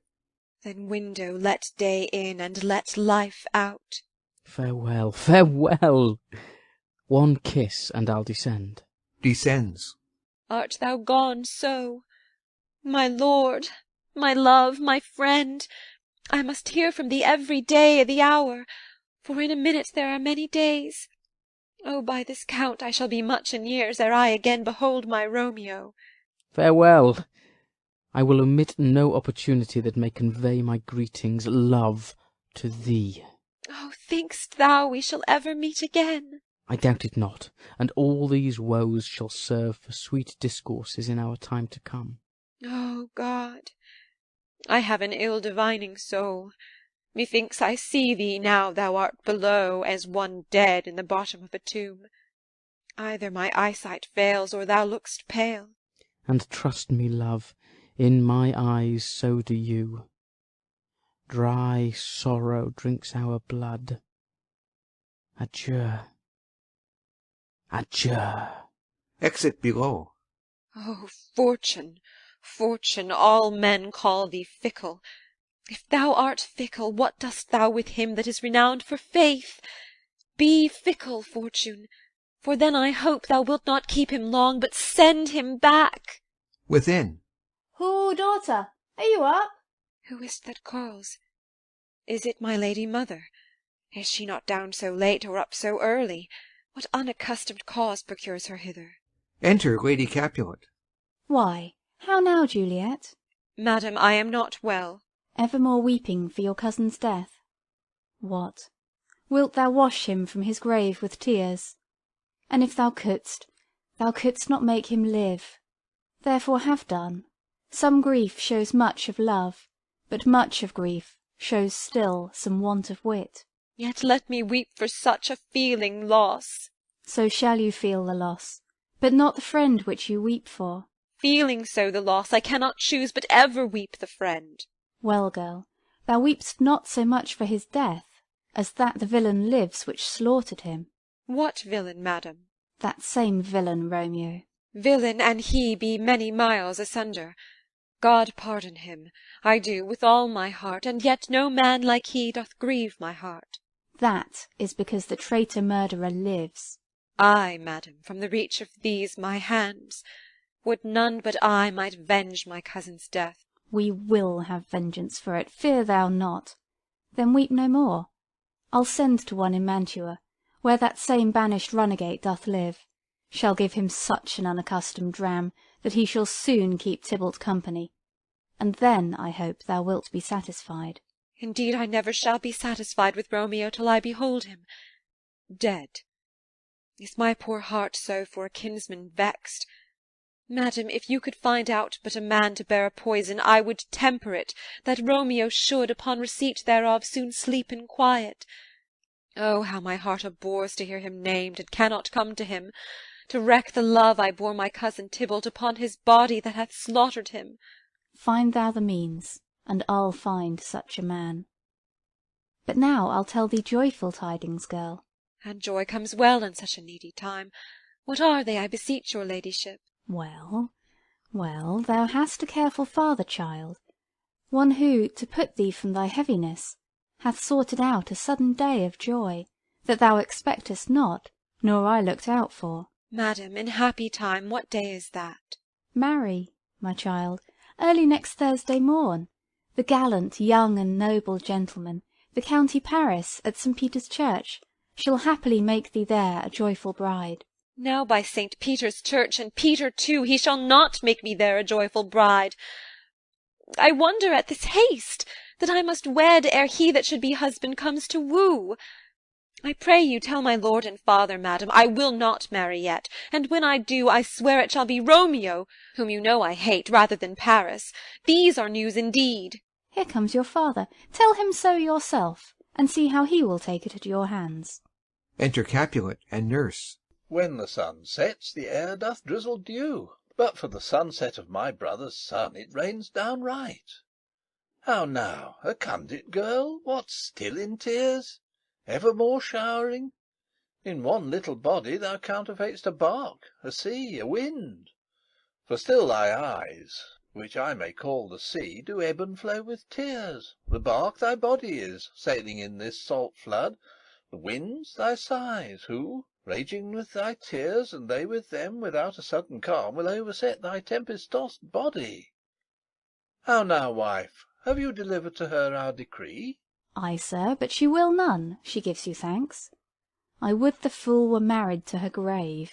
Soft, take me with you, wife. How? Will she none? Doth she not give us thanks? Is she not proud? Doth she not count her blessed, unworthy as she is, that we have wrought so worthy a gentleman to be her bridegroom? Not proud you have, but thankful that you have. Proud can I never be of what I hate, but thankful even for hate that is meant love. How now, chop logic? What is this? Proud, and I thank you not, and yet not proud? Mistress Minion, you thank me no thankings, nor proud me no prouds, but fettle your fine joints 'gainst Thursday next, to go with Paris to St. Peter's Church, or I will drag thee on a hurdle thither. Out, you green sickness carrion, out, you baggage, you tallow face. Fie, what are you, mad? Good father, I beseech you on my knees, hear me with patience but to speak a word. Hang thee, young baggage, disobedient wretch. I tell thee what, get thee to church o' Thursday, or never after look me in the face. Speak not, reply not, do not answer me. My fingers itch. Wife, we scarce thought us blessed that God had lent us but this only child, but now I see this one is one too much, and that we have a curse in having her. Out on her, Hilding. God in heaven bless her. You are to blame, my lord, to rate her so. And why, my Lady Wisdom? Hold your tongue. Good Prudence, smatter with your gossips. Go. I speak no treason. Oh, God ye goodden. May not one speak? Peace, you mumbling fool. Utter your gravity or a gossip's bowl, for here we need it not. You are too hot. God's bread, it makes me mad. Day, night, hour, time, tide, work, play, alone, in company, still my care hath been to have her matched. And having now provided a gentleman of noble parentage, of fair demeans, youthful, and nobly trained, stuffed, as they say, with honourable parts, proportioned as one's heart would wish a man. And then to have a wretched puling fool, a whining mammet in her fortune's tender, to answer, I'll not wed, I cannot love, I am too young, I pray you pardon me. But an you will not wed, I'll pardon you. Graze where you will, you shall not house with me. Look to't, think on't, I do not use to jest. Thursday is near, lay hand on heart, advise, and you be mine. I'll give you to my friend. And you be not, hang, beg, starve, die i' the streets, for by my soul I'll ne'er acknowledge thee, nor what is mine shall never do thee good. Trust to't, bethink you, I'll not be forsworn. Exit. Is there no pity sitting in the clouds that sees into the bottom of my grief? O sweet my mother, cast me not away. Delay this marriage for a month, a week, or if you do not, make the bridal bed in that dim monument where Tybalt lies. Talk not to me, for I'll not speak a word. Do as thou wilt, for I have done with thee. Exit. O God! O nurse, how shall this be prevented? My husband is on earth, my faith in heaven. How shall that faith return again to earth, unless that husband send it me from heaven by leaving earth? Comfort me, counsel me. Alack, alack, that heaven should practise stratagems upon so soft a subject as myself. What say'st thou? Hast thou not a word of joy? Some comfort, nurse. Faith, here 'tis. Romeo is banished, and all the world to nothing, that he dares ne'er come back to challenge you, or if he do, it needs must be by stealth. Then, since the case so stands as now it doth, I think it best you married with the county. Oh, he is a lovely gentleman. Romeo's a dish-clout to him. An eagle, madam, hath not so green, so quick, so fair an eye as Paris hath. Beshrew my very heart, I think you are happy in this second match, for it excels your first. Or if it did not, your first is dead, or 'twere as good he were as living here, and you no use of him. Speak'st thou this from thy heart? And from my soul too, or else beshrew them both. Amen. What? Well, thou hast comforted me marvellous much. Go in, and tell my lady I am gone, having displeased my father to Lawrence's cell, to make confession and to be absolved. Marry, I will, and this is wisely done. Exit. Ancient damnation! O most wicked fiend! Is it more sin to wish me thus forsworn, or to dispraise my lord with that same tongue which she hath praised him with above compare so many thousand times? Go, counsellor, thou and my bosom henceforth shall be twain. I'll to the friar to know his remedy. If all else fail, myself have power to die. Act 4, Scene 1. Friar Lawrence's cell. Enter Friar Lawrence and Paris. On Thursday, sir. The time is very short. My father Capulet will have it so, and I am nothing slow to slack his haste. You say you do not know the lady's mind? Uneven is the course. I like it not. Immoderately she weeps for Tybalt's death, and therefore have I little talked of love, for Venus smiles not in a house of tears. Now, sir, her father counts it dangerous that she do give her sorrow so much sway, and, in his wisdom, hastes our marriage to stop the inundation of her tears, which, too much minded by herself alone, may be put from her by society. Now do you know the reason of this haste? Aside. I would I knew not why it should be slowed. Look, sir, here comes the lady towards my cell. Enter Juliet. Happily met, my lady and my wife. That may be, sir, when I may be a wife. That may must be, love, on Thursday next. What must be shall be. That's a certain text. Come you to make a confession to this father? To answer that, I should confess to you. Do not deny to him that you love me. I will confess to you that I love him. So will ye, I am sure, that you love me. If I do so, it will be of more price being spoke behind your back than to your face. Poor soul, thy face is much abused with tears. The tears have got small victory by that, for it was bad enough before their spite. Thou wrong'st it more than tears with that report. That is no slander, sir, which is a truth, and what I spake it to my face. Thy face is mine, and thou hast slandered it. It may be so, for it is not mine own. Are you at leisure, holy father, now, or shall I come to you at evening mass? My leisure serves me, pensive daughter, now. My lord, we must entreat the time alone. God shield I should disturb devotion. Juliet, on Thursday early will I rouse you. Till then, adieu, and keep this holy kiss.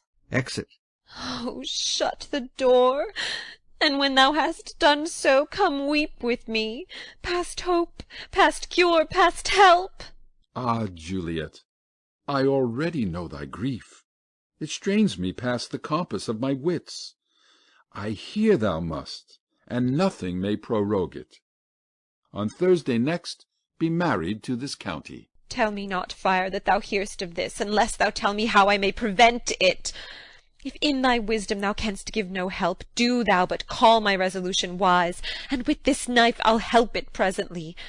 God joined my heart and Romeo's, thou our hands, and ere this hand by thee to Romeo's sealed shall be the label to another deed, or my true heart with treacherous revolt turn to another, this shall slay them both. Therefore out of thy long experienced time give me some present counsel, or behold, twixt my extremes and me this bloody knife shall play the empire, arbitrating that which the commission of thy years and art could to no issue of true honour bring. Be not so long to speak, I long to die, if what thou speak'st speak not of remedy. Hold, daughter, I do spy a kind of hope, which craves as desperate an execution as that is desperate which we would prevent. If, rather than to marry County Paris, thou hast the strength of will to slay thyself, then it is likely thou wilt undertake a thing like death, to chide away the shame, that copst with death himself to scrape from it.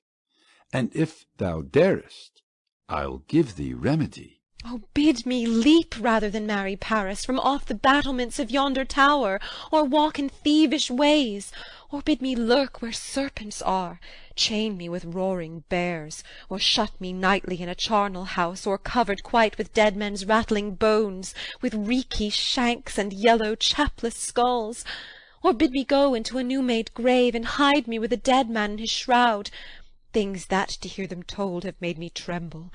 And I will do it without fear or doubt, to live an unstained wife to my sweet love. Hold then. Go home, be merry, give consent to marry Paris. Wednesday is tomorrow. Tomorrow night, look that thou lie alone. Let not thy nurse lie with thee in thy chamber. Take thou this vial. Be then in bed, and this distilled liquor drink thou off, when presently through all thy veins shall run a cold and drowsy humour, for no pulse shall keep his native progress, but surcease. No warmth, no breath shall testify thou livest. The roses in thy lips and cheeks shall fade to paly ashes.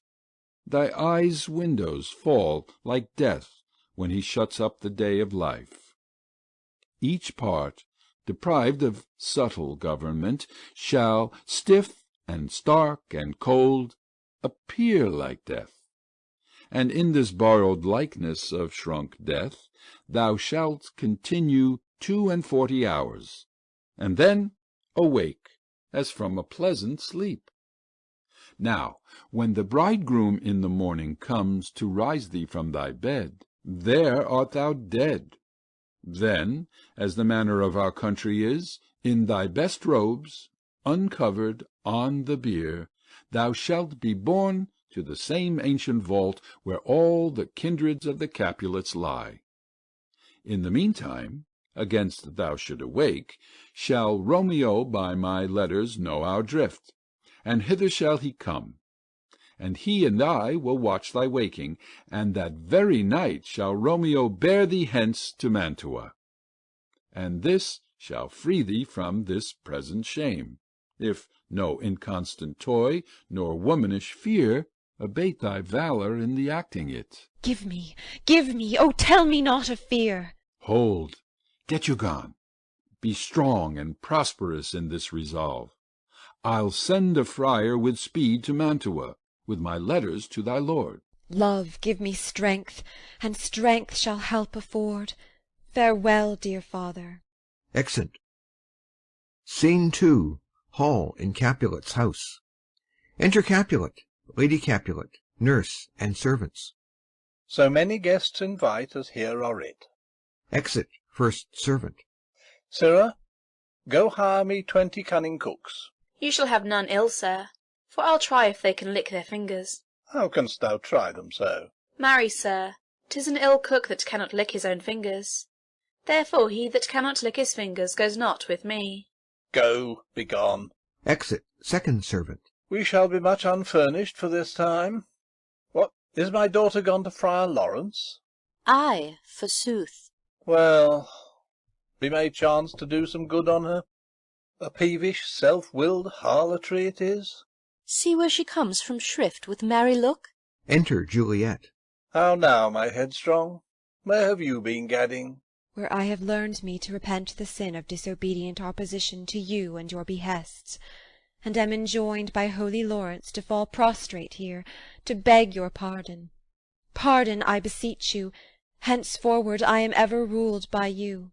Send for the county. Go tell him of this. I'll have this knot knit up to-morrow morning. I met the youthful lord at Lawrence' cell, and gave him what becomed love I might, not stepping o'er the bounds of modesty. Why, I am glad on't. This is well. Stand up. This is as should be. Let me see the county. Ay, marry, go, I say, and fetch him hither. Now, fore God, this reverend holy friar, all our whole city is much bound to him. Nurse, will you go with me into my closet, to help me sort such needful ornaments as you think fit to furnish me to-morrow? No, not till Thursday. There is time enough. Go, nurse, go with her. We'll to church to-morrow. Exeunt Juliet and Nurse. We shall be short in our provision. 'Tis now near night. Tush, I will stir about, and all things shall be well, I warrant thee, wife. Go thou to Juliet, help to deck up her. I'll not to bed to-night. Let me alone, I'll play the housewife for this once. What? Oh, they are all forth. Well, I will walk myself to County Paris, to prepare him up. Against to-morrow my heart is wondrous light, since this same wayward girl is so reclaimed. Exeunt. Scene 3. Juliet's chamber. Enter Juliet and Nurse. Ay, those attires are best. But, gentle nurse, I pray thee, leave me to myself to-night, for I have need of many orisons to move the heavens to smile upon my state, which well thou knowest is cross and full of sin. Enter Lady Capulet. What? Are you busy, ho? Need you my help? No, madam. We have called such necessaries as are behoveful for our state to-morrow. So please you, let me now be left alone, and let the nurse this night sit up with you, for I am sure you have your hands full all in this so sudden business. Good night. Get thee to bed and rest, for thou hast need. Exeunt Lady Capulet and Nurse. Farewell. God knows when we shall meet again.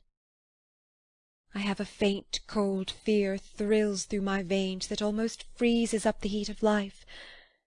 I'll call them back again to comfort me. Nurse! What should she do here? My dismal scene I needs must act alone. Come, vial. What if this mixture do not work at all? Shall I be married, then, to-morrow morning? No, no, this shall forbid it. Lie thou there. Laying down her dagger. What if it be a poison, which the friar subtly hath ministered to have me dead, lest in this marriage he should be dishonoured, because he married me before to Romeo? I fear it is. And yet methinks it should not, for he hath still been tried a holy man. I will not entertain so bad a thought. How if, when I am laid into the tomb, I wake before the time that Romeo come to redeem me? There's a fearful point. Shall I not then be stifled in the vault, to whose foul mouth no healthsome air breathes in, and there die strangled ere my Romeo comes?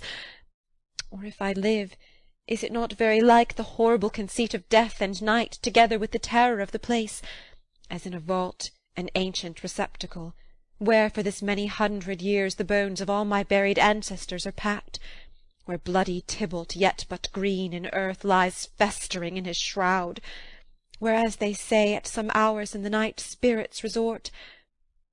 Alack, alack, is it not like that I, so early waking, what with loathsome smells and shrieks like mandrakes torn out of the earth, that living mortals hearing them run mad? Or if I wake, shall I not be distraught, environed with all these hideous fears, and madly play with my forefathers' joints, and pluck the mangled Tybalt from his shroud, and in this rage with some great kinsman's bone, as with a club, dash out my desperate brains? Oh, look! Methinks I see my cousin's ghost seeking out Romeo, that did spit his body upon a rapier's point. Stay, Tybalt, stay! Romeo, I come. This do I drink to thee. Throws herself on the bed. Scene 4. Hall in Capulet's house. Enter Lady Capulet and Nurse. Hold, take these keys and fetch more spices, nurse. They call for dates and quinces in the pastry. Enter Capulet. Come, stir, stir, stir. the second cock hath crowed, the curfew bell hath rung. 'Tis 3 o'clock. Look to the baked meats, good Angelica. Spare not for cost. Go, you cot queen, go. Get you to bed. Faith, you'll be sick to-morrow for this night's watching. No, not a whit. What? I have watched ere now all night for lesser cause, and ne'er been sick. Ay, you have been a mouse hunt in your time, but I will watch you from such watching now. Exeunt Lady Capulet and Nurse. A jealous hood, a jealous hood. Now, fellow. Enter servants, with spits, logs, and baskets. What's there? Things for the cook, sir, but I know not what. Make haste, make haste. Exit first servant. Sirrah, fetch drier logs. Call Peter, he will show thee where they are. I have a head, sir, that will find out logs. I never trouble Peter for the matter. Exit.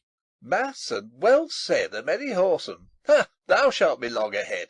Good faith. 'Tis day. The county will be here with music straight, for so he said he would.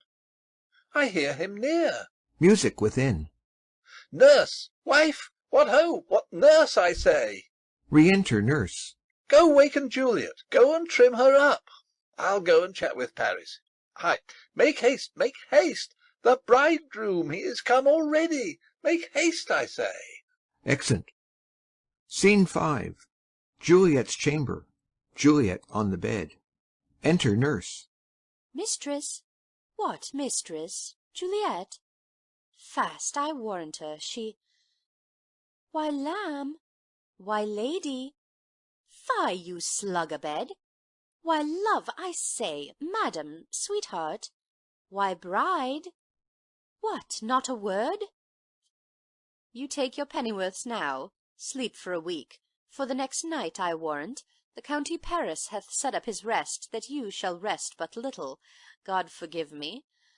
Marry and amen! How sound is she asleep! I needs must wake her.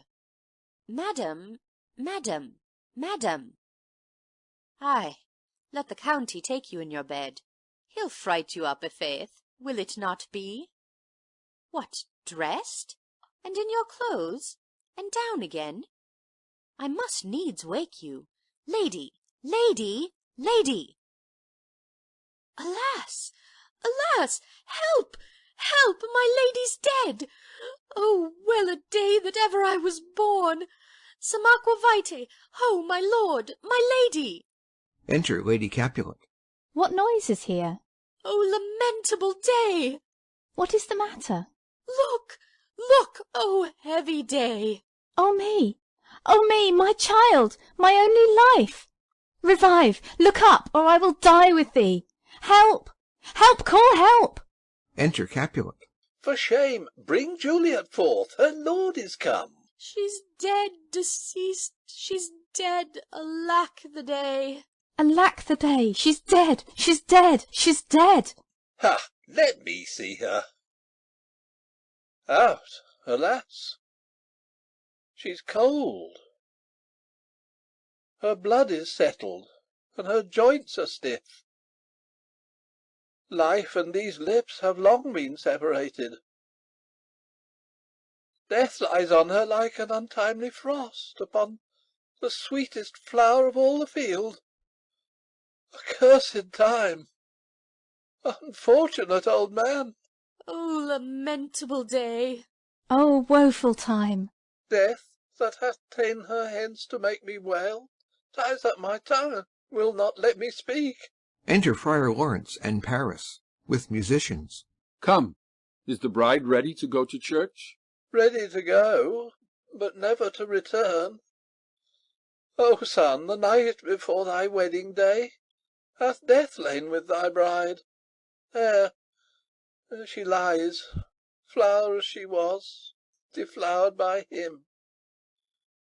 Death is my son-in-law, death is my heir, my daughter he hath wedded. I will die and leave him all. Life, living, all is death's. Have I thought long to see this morning's face? And doth it give me such a sight as this? Accursed, unhappy, wretched, hateful day! Most miserable hour that e'er time saw in lasting labour of his pilgrimage! but one, poor one poor and loving child, but one thing to rejoice and solace in, and cruel death hath catched it from my sight. Oh woe, oh woeful, woeful, woeful day! Most lamentable day, most woeful day that ever I did yet behold! O day, O day, O day, O hateful day! Never was seen so black a day as this. O woeful day, O woeful day! Beguiled, divorced, wronged, spited, slain! Most detestable death, by thee beguiled, by cruel thee quite overthrown! O love! O life! Not life, but love in death! Despised, distressed, hated, martyred, killed. Uncomfortable time, why com'st thou now to murder our solemnity? O child, my soul and not my child, dead art thou, dead. Alack, my child is dead, and with my child my joys are buried. Peace, ho, for shame!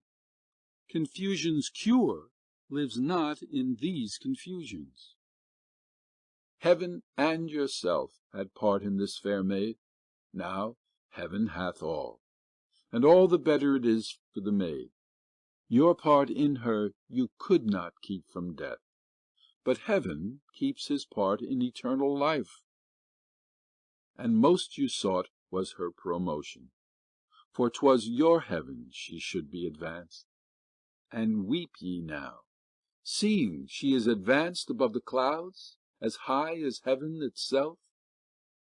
Oh, in this love you love your child so ill that you run mad, seeing that she is well. She's not well married that lives married long, but she's best married that dies married young. Dry up your tears, and stick your rosemary on this fair corse, and, as the custom is, in all her best array, bear her to church. For though fond nature bids us all lament, yet nature's tears are reason's merriment. All things that we ordained festival turn from their office to black funeral. Our instruments to melancholy bells, our wedding cheer to a sad burial feast, our solemn hymns to sullen dirges change, our bridal flowers serve for a buried corse, and all things change them to the contrary. Sir, go you in, and madam, go with him, and go, Sir Paris. Every one prepare to follow his fair course into her grave.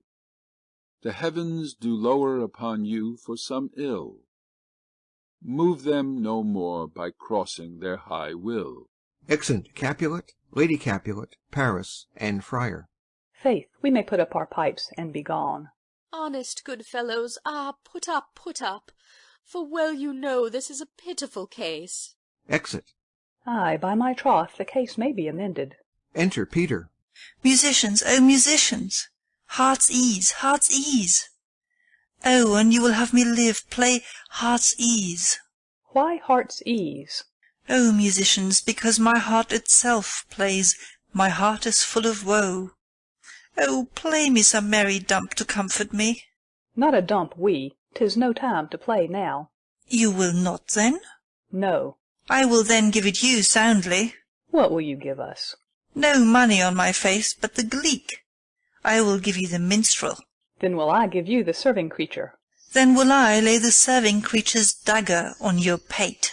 I will carry no crotches. I'll ray you, I'll far you. Do you note me? And you ray us and far us, you note us.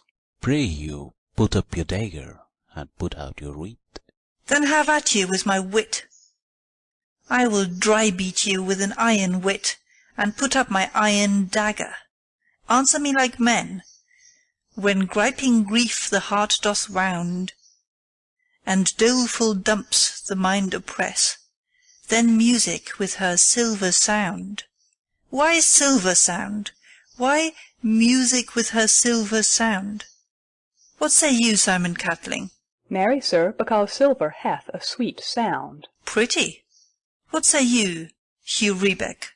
I say silver sound, because musicians sound for silver. Pretty too. What say you, James Soundpost? Faith, I know not what to say. Oh, I cry you mercy, you are the singer. I will say for you. It is music with her silver sound, because musicians have no gold for sounding. Then music with her silver sound, with speedy help, doth lend redress. Exit. What a pestilent knave is this same! Hang him, Jack. Come, we will in here. Tarry for the mourners, and stay dinner. Exit. Act 5, Scene 1. Mantua, a street. Enter Romeo. If I may trust the flattering eye of sleep, my dreams presage some joyful news at hand. My bosom's lord sits lightly in his throne, and all this day an unaccustomed spirit lifts me above the ground with cheerful thoughts. I dreamt my lady came and found me dead. Strange dream, that gives a dead man leave to think, and breathed such life with kisses in my lips, that I revived and was an emperor. Ah me! How sweet is love itself possessed, when but love's shadows are so rich in joy. Enter Balthasar. News from Verona. How now, Balthasar? Dost thou not bring me letters from the friar? How doth my lady? Is my father well? How fares my Juliet? That I ask again, for nothing can be ill if she be well. Then she is well, and nothing can be ill. Her body sleeps in Capel's monument, and her immortal part with angels lives. I saw her laid low in her kindred's vault, and presently took post to tell it you. Oh, pardon me for bringing these ill news, since you did leave it for my office, sir. Is it even so? Then I defy you, stars. Thou know'st my lodging. Get me ink and paper, and hire post-horses. I will hence to-night. I do beseech you, sir, have patience. Your looks are pale and wild, and do import some misadventure. Tush, thou art deceived. Leave me, and do the thing I bid thee do. Hast thou no letters to me from the friar? No, my good lord. No matter. Get thee gone, and hire those horses. I'll be with thee straight. Exit Balthasar. Well, Juliet, I will lie with thee to-night. Let's see for means. O mischief, thou art swift to enter in the thoughts of desperate men. I do remember an apothecary, and hereabouts he dwells, which late I noted in tattered weeds, with overwhelming brows, culling of simples. Meagre were his looks, sharp misery had worn him to the bones, and in his needy shop a tortoise hung, an alligator stuffed, and other skins of ill-shaped fishes, and about his shelves a beggarly account of empty boxes, green earthen pots, bladders and musty seeds, remnants of pack-thread, and old cakes of roses were thinly scattered to make up a show. Noting this penury, to myself I said, and if a man did need a poison now, whose sale is present death in Mantua, here lives a caitiff wretch would sell it him. Oh, this same thought did but forerun my need, and this same needy man must sell it me. As I remember, this should be the house. Being holiday, the beggar's shop is shut. What ho, apothecary! Enter Apothecary. Who calls so loud? Come hither, man. I see that thou art poor. Hold, there is 40 ducats. Let me have a dram of poison, such soon speeding gear as will disperse itself through all the veins, that the life-weary taker may fall dead, and that the trunk may be discharged of breath as violently as hasty powder fired doth hurry from the fatal cannon's womb. Such mortal drugs I have, but Mantua's law is death to any he that utters them. Art thou so bare and full of wretchedness, and fear'st to die? Famine is in thy cheeks, need and oppression starveth in thine eyes, contempt and beggary hangs upon thy back. The world is not thy friend, nor the world's law. The world affords no law to make thee rich. Then be not poor, but break it, and take this. My poverty, but not my will, consents. I pay thy poverty, and not thy will. Put this in any liquid thing you will, and drink it off. And if you had the strength of 20 men, it would dispatch you straight. There is thy gold. Worse poison to men's souls, doing more murders in this loathsome world than these poor compounds that thou mayst not sell. I sell thee poison, thou hast sold me none. Farewell, buy food and get thyself in flesh. Come, cordial and not poison, go with me to Juliet's grave, for there must I use thee. Exit. Scene 2. Friar Lawrence's cell. Enter Friar John. Holy Franciscan Friar. Brother, ho! Enter Friar Lawrence. This same voice be the voice of Friar John, welcome from Mantua. What says Romeo? Or, if his mind be writ, give me his letter. Going to find a barefoot brother out, one of our order, to associate me, here in the city visiting the sick, and finding him, the searchers of the town, suspecting that we both were in a house where the infectious pestilence did reign, sealed up the doors, and would not let us forth, so that my speed to Mantua was there stayed. Who bare my letter then to Romeo? I could not send it. Here it is again. Nor get a messenger to bring it thee, so fearful were they of infection. Unhappy fortune! By my brotherhood, the letter was not nice, but full of charge of dear import, and the neglecting it may do much danger. Friar John, go hence, get me an iron crow, and bring it straight unto my cell. Brother, I'll go and bring it thee. Exit. Now must I to the monument alone. Within this 3 hours will fair Juliet wake. She will beshrew me much that Romeo hath had no notice of these accidents. But I will write again to Mantua, and keep her at my cell till Romeo come. Poor living corse, closed in a dead man's tomb. Exit.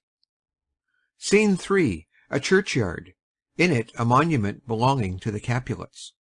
Enter Paris and his page, bearing flowers and a torch. Give me thy torch, boy. Hence, and stand aloof. Yet put it out, for I would not be seen.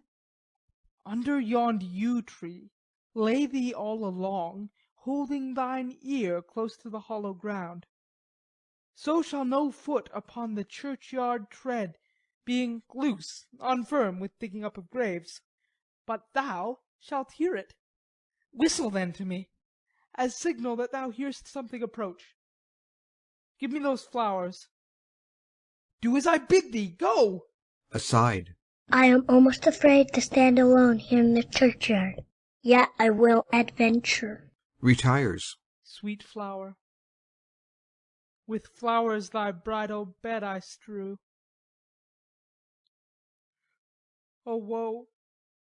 Thy canopy is dust and stones, with which sweet water nightly will I dew, or wanting that, with tears distilled by moans.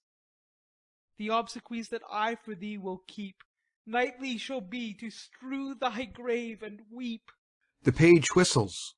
The boy gives warning something doth approach. What cursed foot wanders this way tonight, to cross my obsequies and true love's right? What, with a torch? Muffle me, knight, awhile. Retires. Enter Romeo and Balthasar, with a torch, mattock, and crowbar. Give me that mattock and the wrenching iron. Hold, take this letter. Early in the morning see thou deliver it to my lord and father. Give me the light. Upon thy life I charge thee, whate'er thou hear'st or seest, stand all aloof, and do not interrupt me in my course.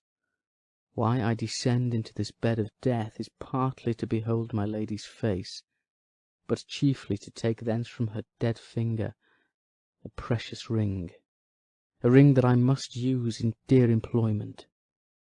Therefore hence be gone. But if thou, jealous, dost return to pry in what I further shall intend to do, by heaven, I will tear thee joint by joint, and strew this hungry churchyard with thy limbs. The time and my intents are savage wild, more fierce and more inexorable far than empty tigers or the roaring sea. I will be gone, sir, and not trouble you. So shalt thou show me friendship. Take thou that, live and be prosperous, and farewell, good fellow.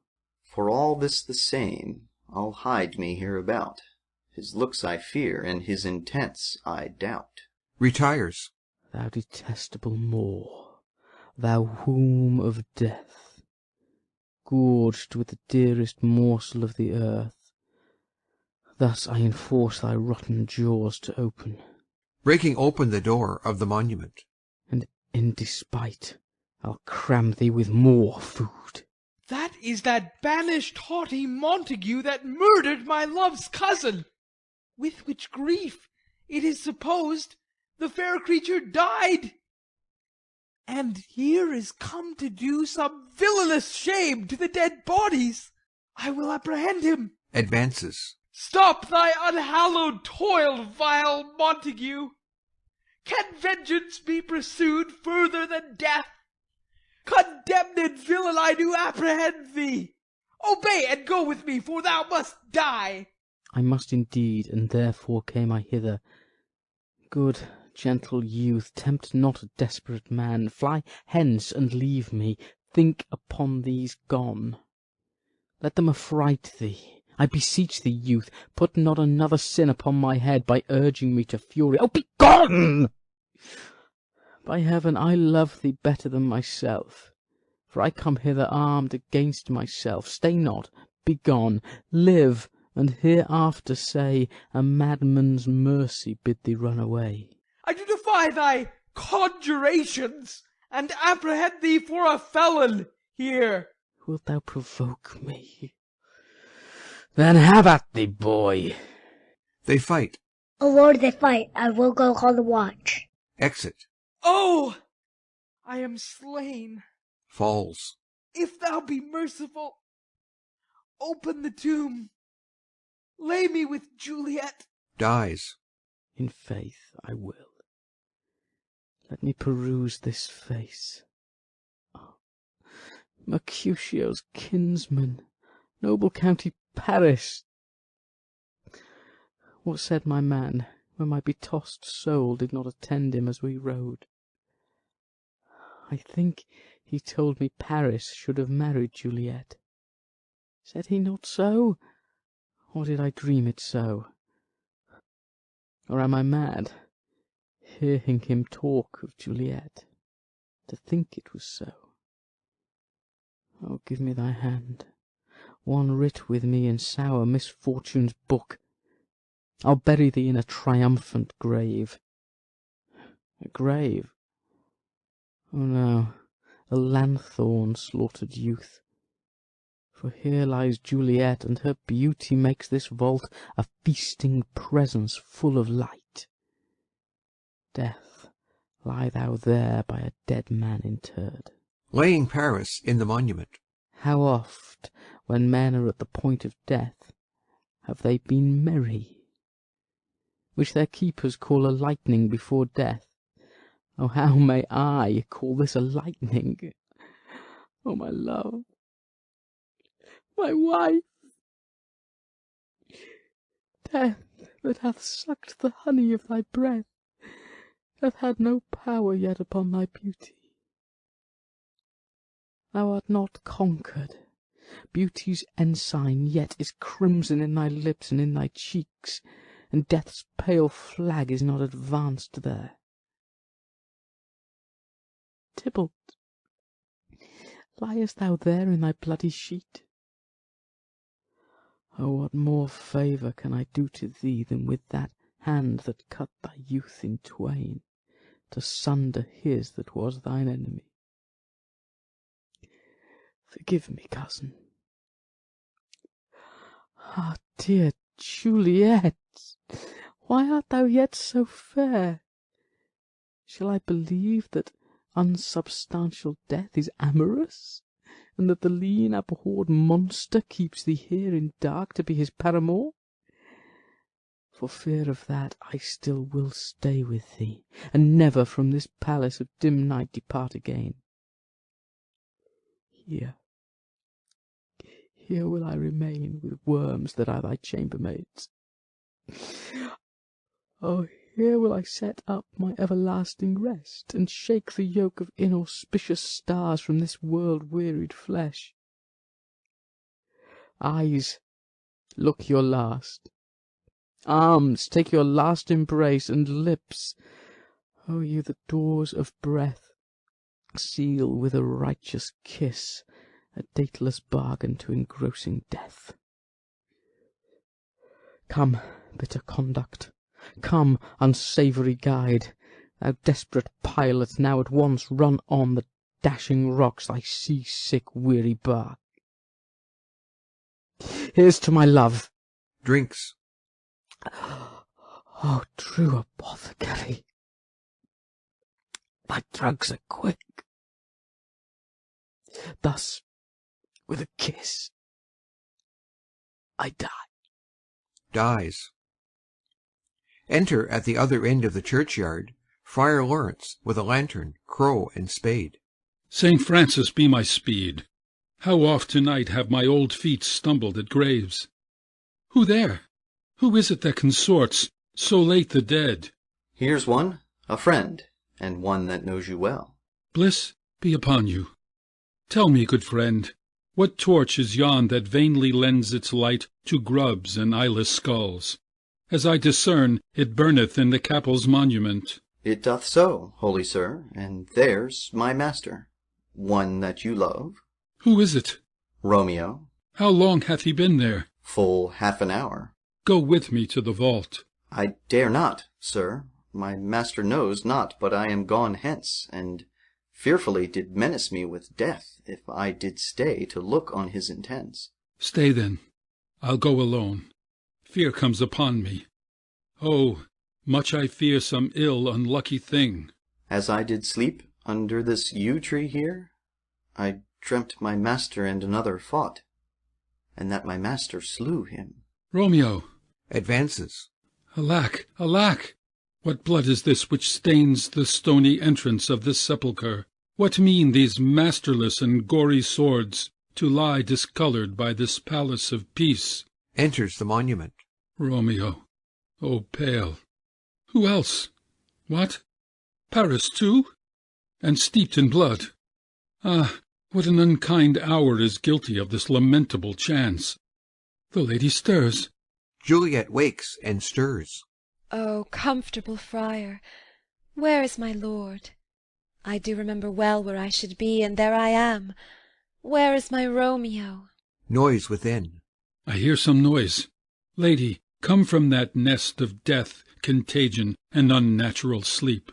A greater power than we can contradict hath thwarted our intents. Come, come away. Thy husband in thy bosom there lies dead, and Paris too. Come, I'll dispose of thee among a sisterhood of holy nuns. Stay not to question, for the watch is coming. Come, go, good Juliet. Noise within.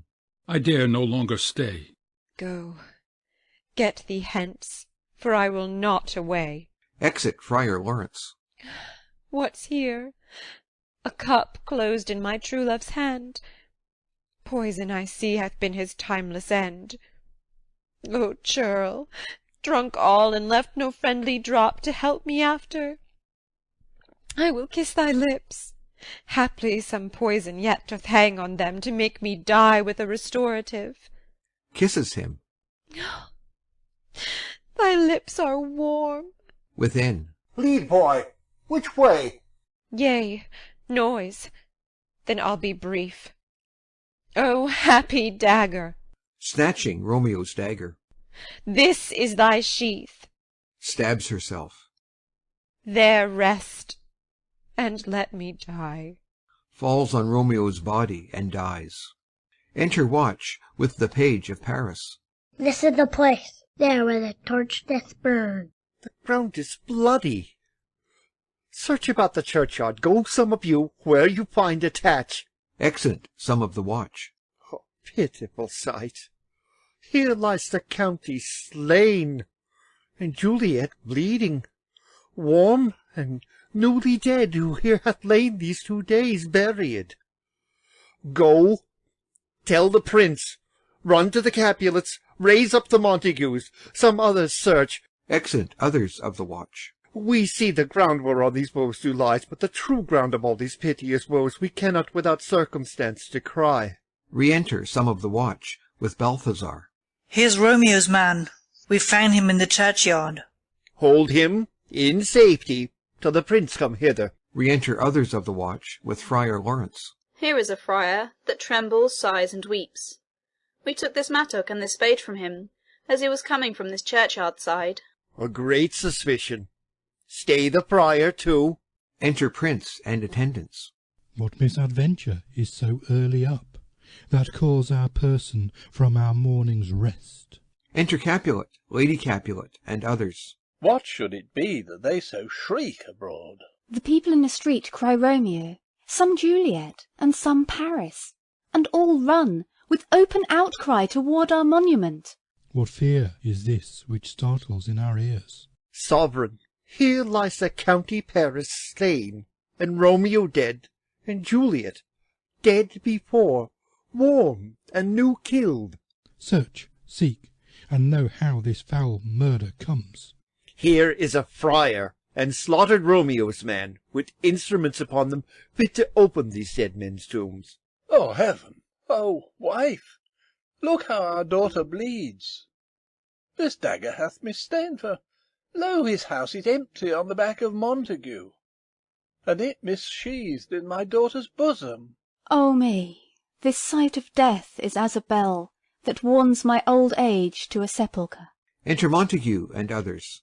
Come, Montague, for thou art early up, to see thy son and heir more early down. Alas, my liege, my wife is dead to-night. Grief of my son's exile hath stopped her breath. What further woe conspires against mine age? Look, and thou shalt see. O thou untaught!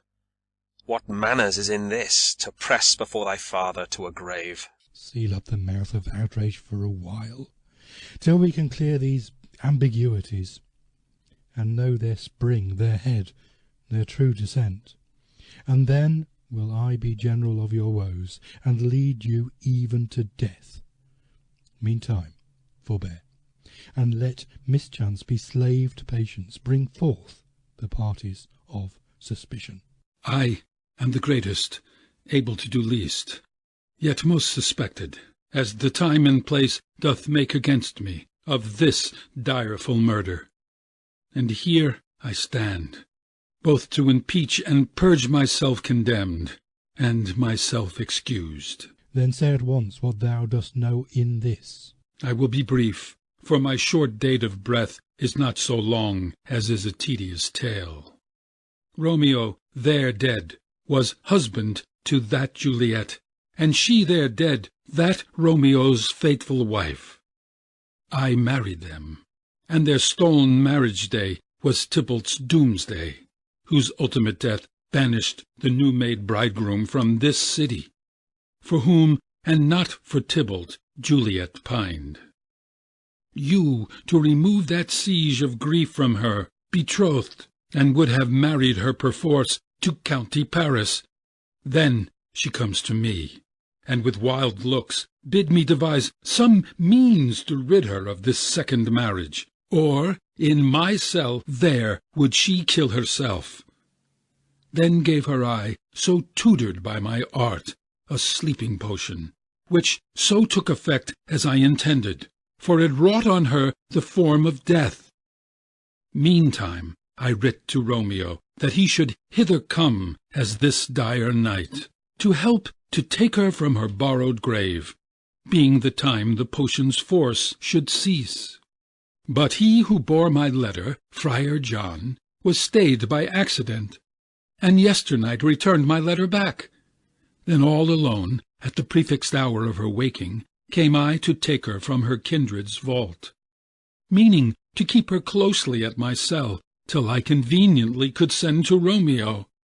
And when I came, some minute ere the time of her waking, here untimely lay the noble Paris, and true Romeo dead.